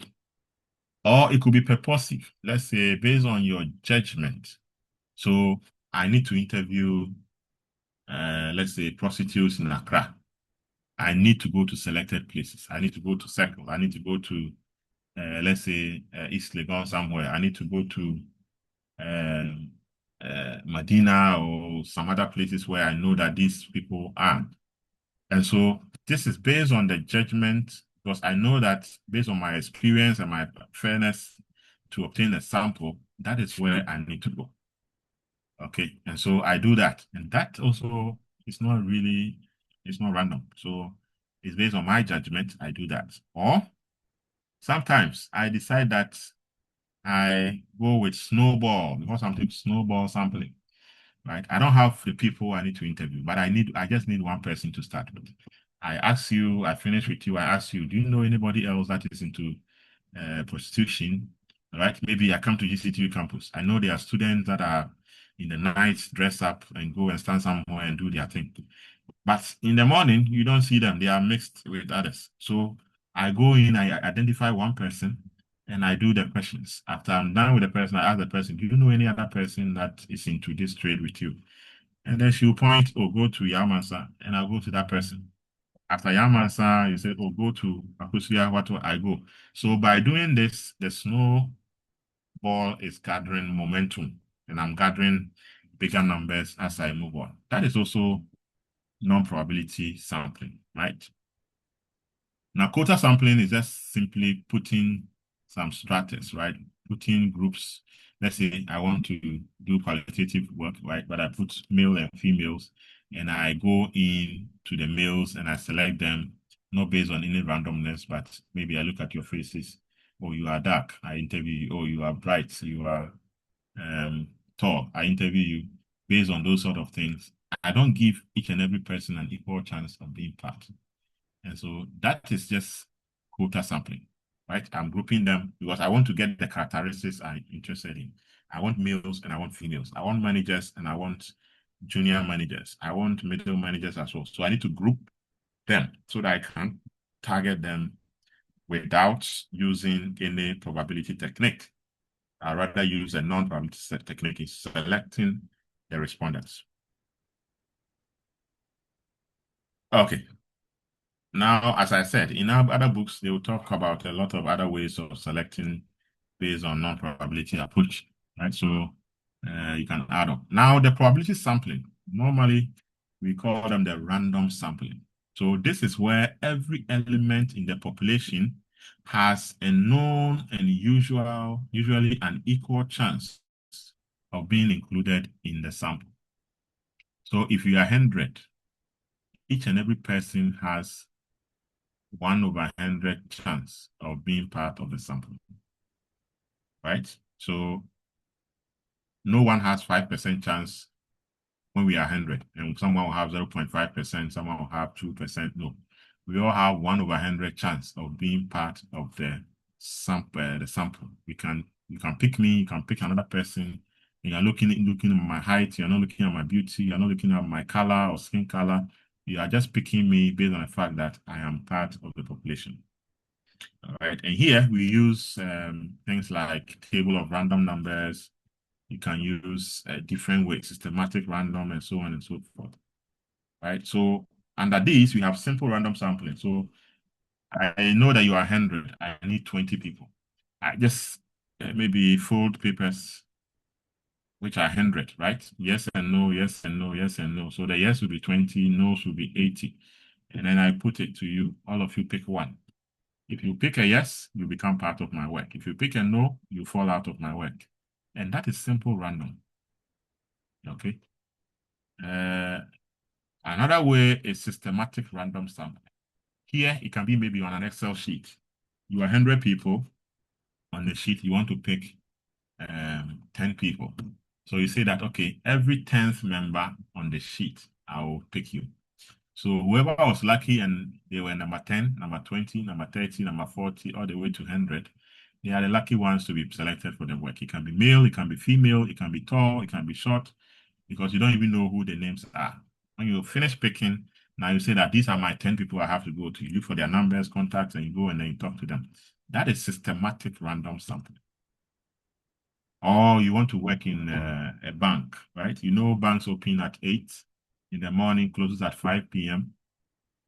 And so within the hours of 8 to 5, how many people will walk into the bank in a day? Maybe 10 people or say 100 people walk in.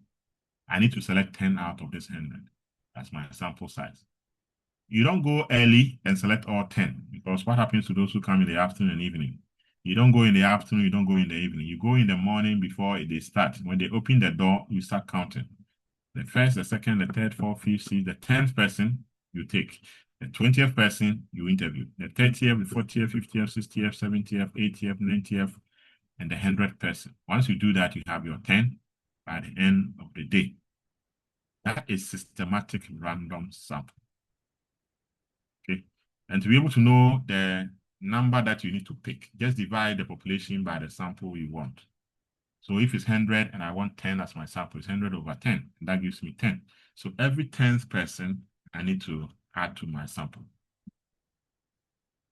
Okay, so that is how systematic random sampling works. And that gives you a very good way to sample. Okay, another one under the random sampling is called a stratified random sampling. Now with the stratification, it's just like the quota sampling and the non-probability sampling. So I come to an organization, I need to interview employees. Employees have different titles. Employees can be in management, employee can be non-management, employee can be senior staff, junior staff, and stuff like that. So for representation's sake, I just put these different groups together. And then I go into each of the group and apply random sampling to selecting the people I want to interview. Okay. There are different ways to go around it. You can do proportion to size approach or non-proportion to size. So proportion to size means that if the management are 10 and the non-management are 50, and you are selecting, let's say, 6, right? You make sure that the management, based on their proportion, you select that accordingly. And based on the non-management, their number to you select proportionately. Okay, so that is the proportion to size approach. Or you can decide not to think about proportion to size. You just select randomly. I want 6 people, so I select 3 from here, 3 from here, even though the non-management are plenty than the management team. So whichever, you need to justify why you're doing proportion to size or not proportion to size. That is all part of the explanation you need to give. Okay, but the good thing about this stratified random sampling is that all the characteristics you want to get from whether it's management and non-management, you get them because you are grouping them and selecting from each of the groups. So you get all the characteristics from each of the groups that you are selecting from.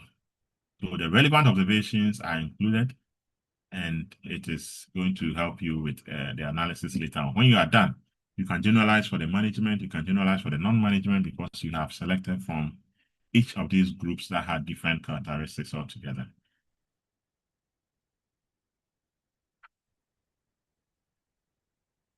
Okay, then we have the cluster sampling. Now, this is used in places where population is scattered all over. Okay, if you are talking about the north, if you are doing research in the north, clustering is equally very important. Why? Because the population, sometimes they are very scattered. You see this village here, you have to travel a very long distance before you meet another village because they have a very vast land, right? And so some are on their farmland, some are there.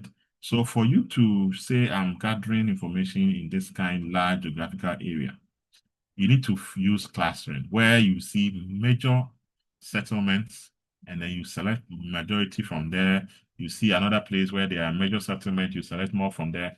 And then you avoid those scanty communities that are scattered all over the place. So you cluster, you use a cluster sampling to do that kind of analysis. And when you go into that cluster, then you apply your randomness and then select the household, select the individuals based on whatever criteria that you're using. Okay, so with clustering, it can bring about different stages of sampling. So you can have a single stage sampling strategy, or you can have a multi-stage sampling strategy. When you say single stage strategy, we are just dividing the population into convenient clusters, and randomly we choose the number that we need from there. And then we investigate their subjects. For multi-stage, it goes through several processes. So I can select the clusters, right? And then I can go into the clusters and put in there maybe stratified randomness, right? I group them into male and female. And out of the male and female, I select randomly and I get. So what it means is that the first stage is the clustering. The second stage is the stratifying. The third stage is the simple random you are using to pick your number of observations out. So that can give you a multi-stage level of sampling.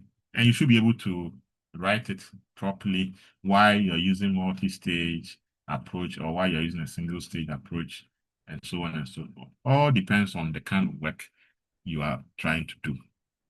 Okay, so methodology is really carefully thought about. Don't just follow somebody and say that, oh, this person, I read the book or the paper and he used this, so let me also use it. You should understand why the person used it. It could be totally different from what you want to do, even though your topic is similar. So please take your time, understand these things carefully, and then mirror them appropriately.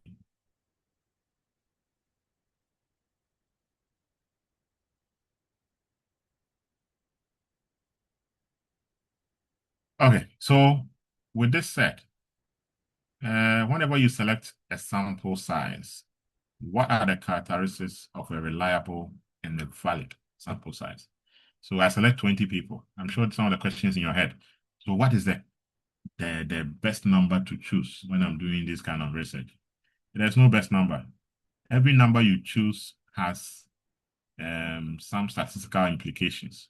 So you will have to find a way to defend why you chose 20 out of 1,005 people, why you chose 100 out of 1,500 people, why you chose 3,000 out of the 10,000 people. Justifications always exist. I'll show you when I'm done here. Some of these things that you need to use to justify your work. And how you sample is what is going to make somebody believe your work in terms of the results that you bring, or somebody discard your work and say that, no, this one, the sampling was very scanty, so small, it does not really represent the true nature of the population, and so let's discard this finding. It's not going to help. They're not going to implement these recommendations, right? So there's no wrong number. Let me put it that way.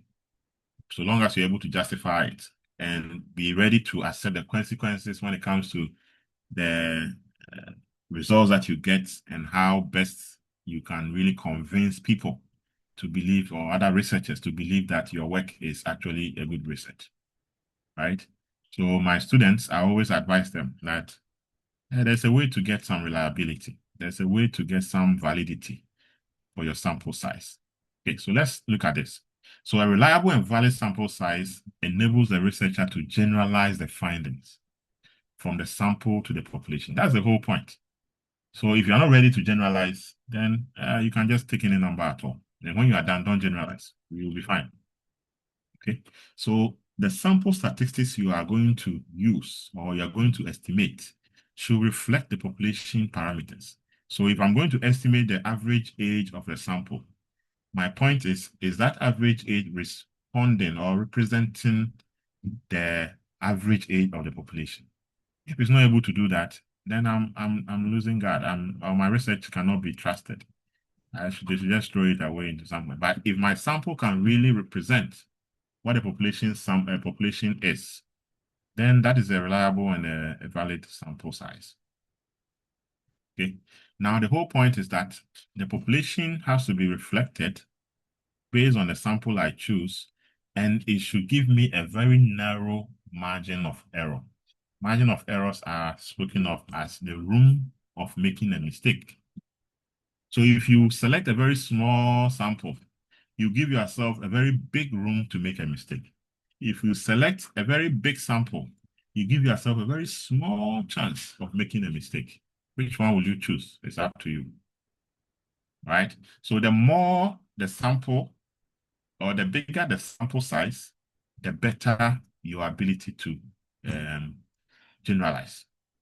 Okay, so let's carefully look at that.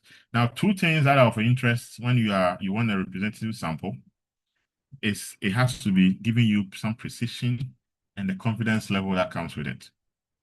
Now, precision refers to how close the estimates you have from your sample is to the population estimates.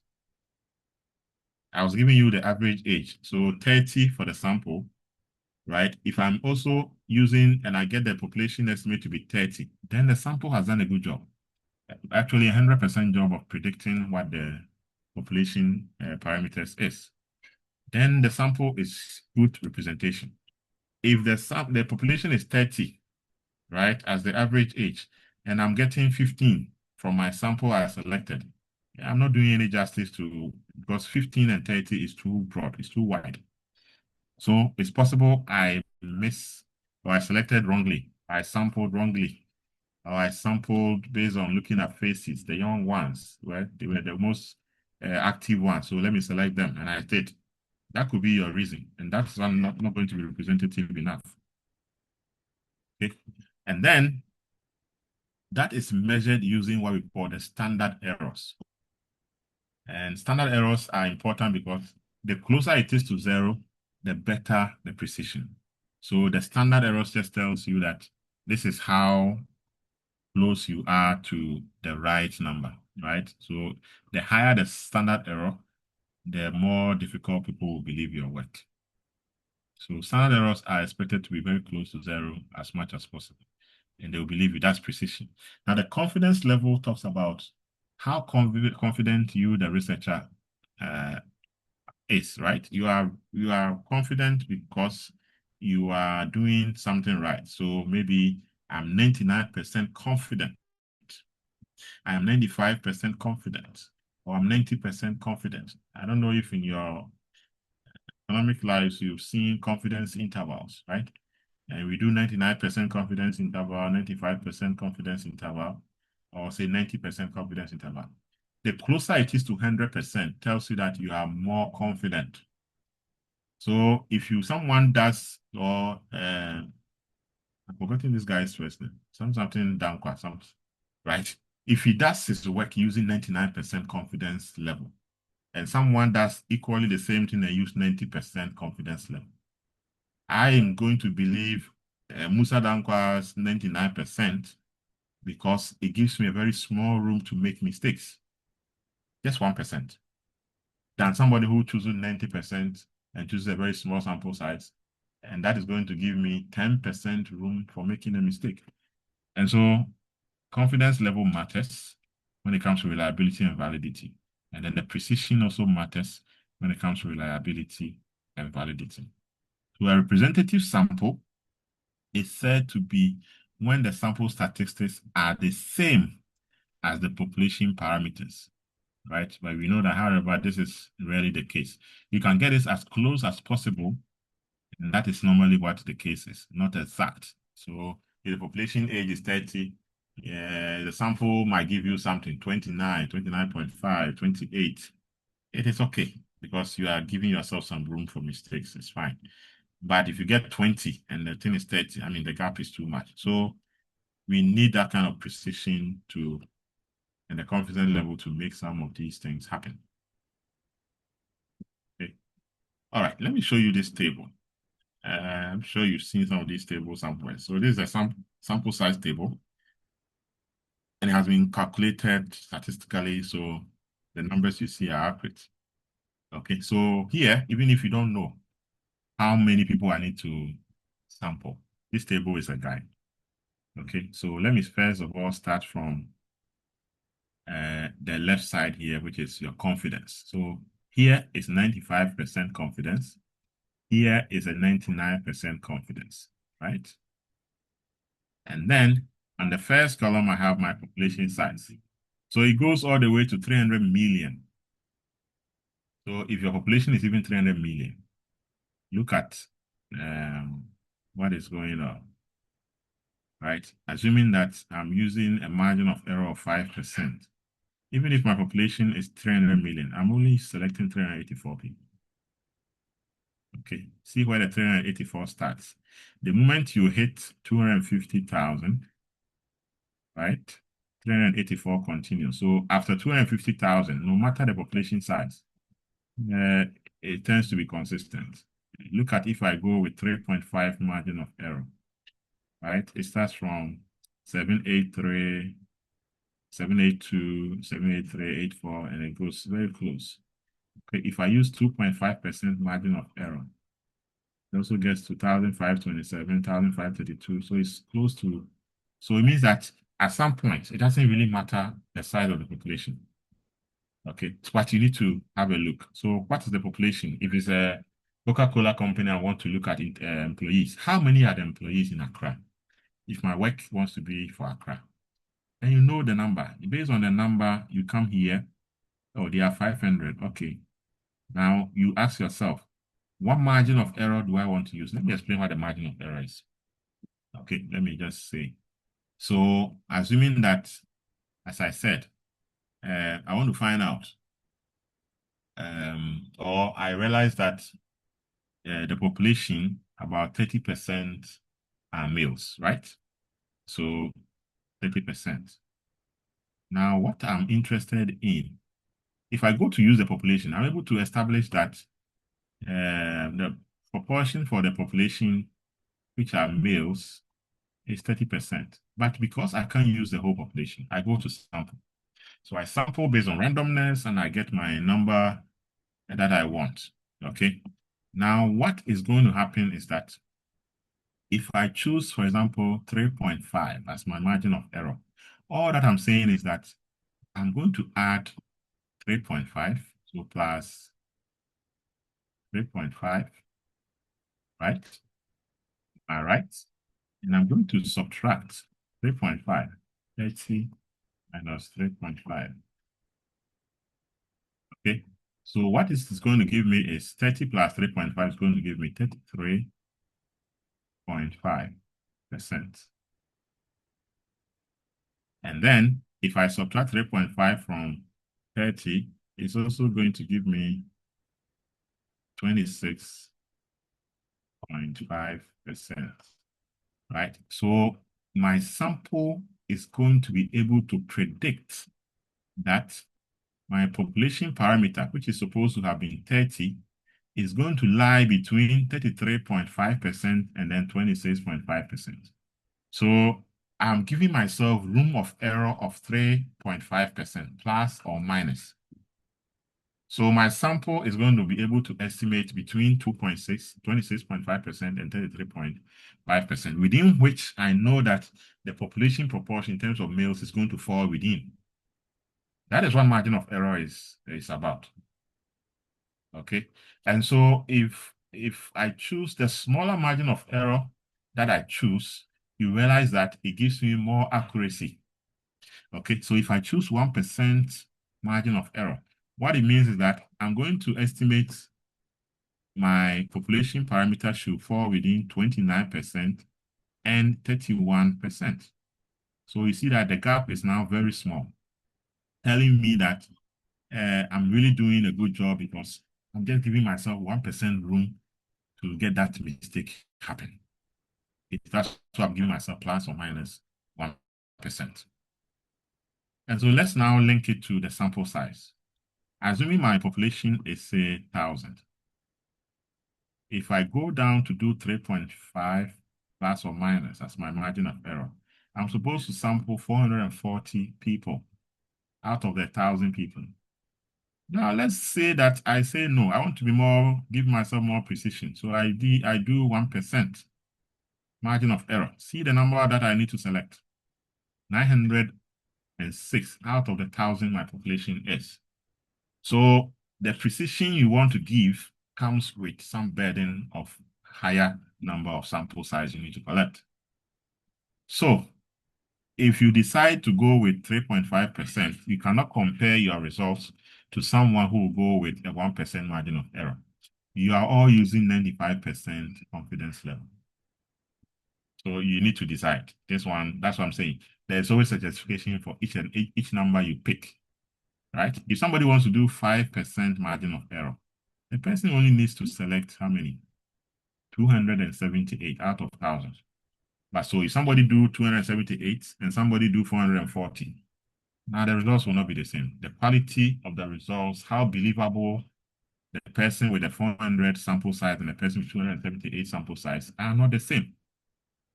Okay, so if you choose 20 people, there's going to be a margin of error for you. It can be 10%. It can be plus or minus 15%.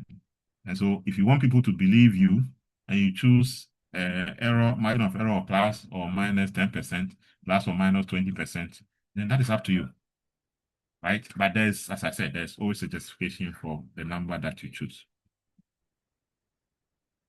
All right, before I move here, I'll go to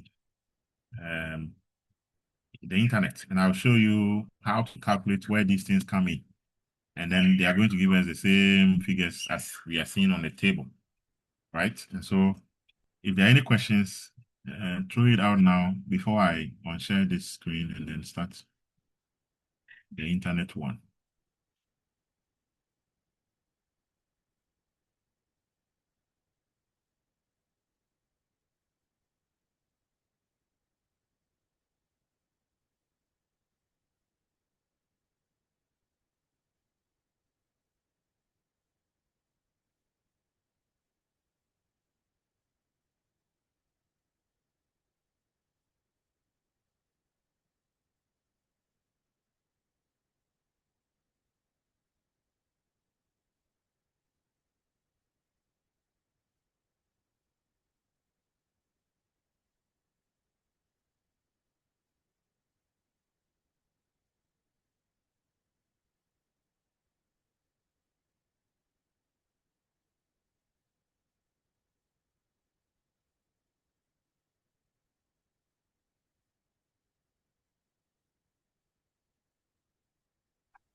Okay, so let me share this.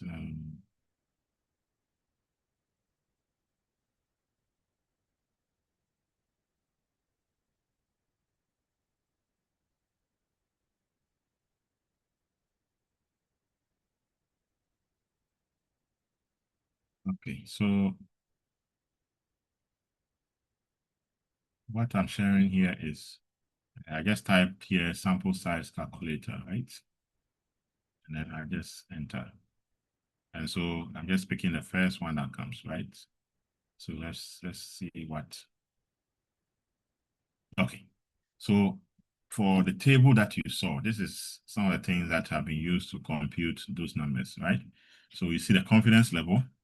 Now there are a lot of them, 95, 99, 90, and so on. There are quite even smaller ones, 70, but normally, statistically, we use 90, 95, and then 99 in any article of proper research, right? So let's say we choose a 90, right? 95. Now, this is the margin of error. Again, you will decide, let's say plus or minus 5%, or let's say I want 1%, right?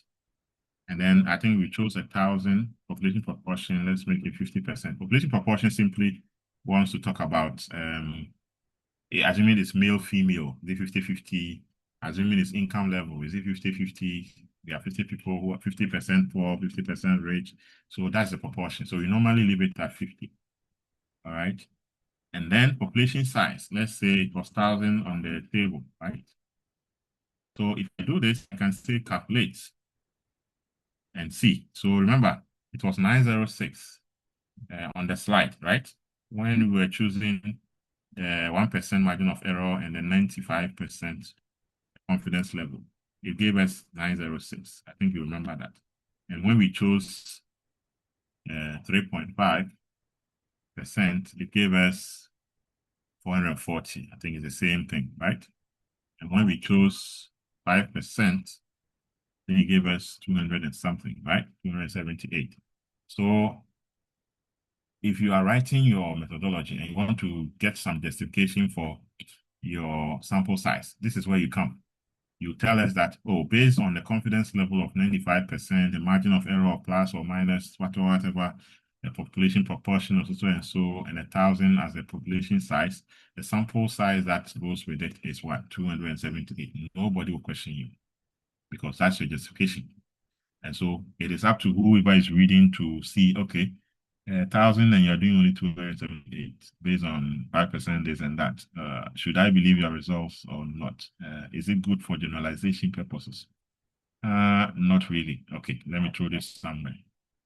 That is the implication. Okay, and so based on all the other factors you want to put in place, you have to think about what you want to do. Do you want to do 2%, right? That's about 700 out of 1,000. Do you want to do 10%? Some of you might feel lazy and say, oh, let me just choose any number. Go and do 10%. That is fine. If you do 10%, only 88 out of 1,000 people, you do it. And the justification is that you use margin of error or plus or minus what? 10%. If that's good enough, you will have to decide based on whoever is going to read your work. Okay, so that is all that has been used to give that table. That is when you see sample size, formula, calculator, whatever it is, these are all the things that goes in there. Now, there are possibilities that you don't know the population, right? And there are possibilities you know the population. So even this, if I don't put the population here, and I say I'm doing 95%, 10% confidence, a margin of error, and so on and so, it's still going to give me a number. Let's look at it, right? Give me 97, even if I don't know the population. So it's possible that you don't know the population of the company you are working for or the company you want to use, the number of employees in Accra, and so on and so. It can still give you some number. And the number is based on the confidence level, the margin of error, and the plus or minus 50%, which is your population proportion. So 97 is what you use. If I do the 5%, right? If I use the 5% without even knowing the population, it gives me what? 385. So I always advise my students that for the worst scenario, just do 95%, 5%, and do about 385. It makes a lot of sense. It's a bit believable, yes. 5% plus or minus is believable than going beyond anything 5% to make your work quite a lazy one. So 5%, 95% is good. 385 as your number that you want to gather for your work should be good enough for anybody to believe the kind of work that you have. Okay, now for the margin of error, sometimes you want to find out what the margin of error is. Okay, so you know the sample size you want to do. Oh, me, I want to do only 100 people. So if you want to do 100 people, population proportion, we can change this to 50 again. All right. And I know my population is 1,000, right? So if I know my population is 1,000 and I know my sample size I want to do, I just want to find out what is the margin of error. Is it good enough? Okay. In this instance, for me to do sample size of 100 people out of 1,000 people with my proportions like that and my confidence level like that, I'm looking at plus or minus 9.3. Is that good enough? Those of you who like to do, oh, let me do 80. Oh, let me do 100. Oh, let me do 150, right? Plus or minus 9 point is too big. Let me do 150 people, right? It comes down to 7.38, okay? So these are things you can experiment and look out for whenever you are doing some of these sampling size or sample size determination, okay? So that your work is believable at the end of the day. Okay, any questions based on these things that I have explained so far?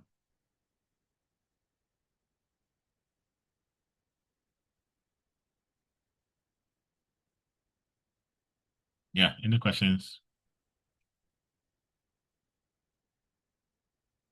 Okay, it means it has gone in. That is very good to know. All right, so next week is your face-to-face. And as I said, your face-to-face will have your results, not did I say results, your topics discussed, right? Possibly if in the second session. So this is what we'll do. In the first session, we will have a class. After the class, wherever it ends, whether it's half or I'm not sure it's going to be the full session in the class, wherever we get to, we'll start discussing your topics. Wherever we get to and we have the break and come back 3:30, we work until it's about 15 minutes to, okay, let's say halfway through. The other half until we close is going to be a mid-sem. So prepare in that angle or that light. So next week is going to be a class first. After that, we'll discuss your topics. And the last hour to 5:30, you have your mid-sem. So those are the three things you are likely to do next week. So come prepared in all of these angles. All right. I'll see you, God willing, next week, face to face. You can't afford to miss out because if you miss out, you will not write your midsem. So be present, write the midsem, and then we move. The next time we meet again, I think it will be your exam. So don't lose out. Tell anybody who is not here. If all of you are here too, that is fine. So that is for your information.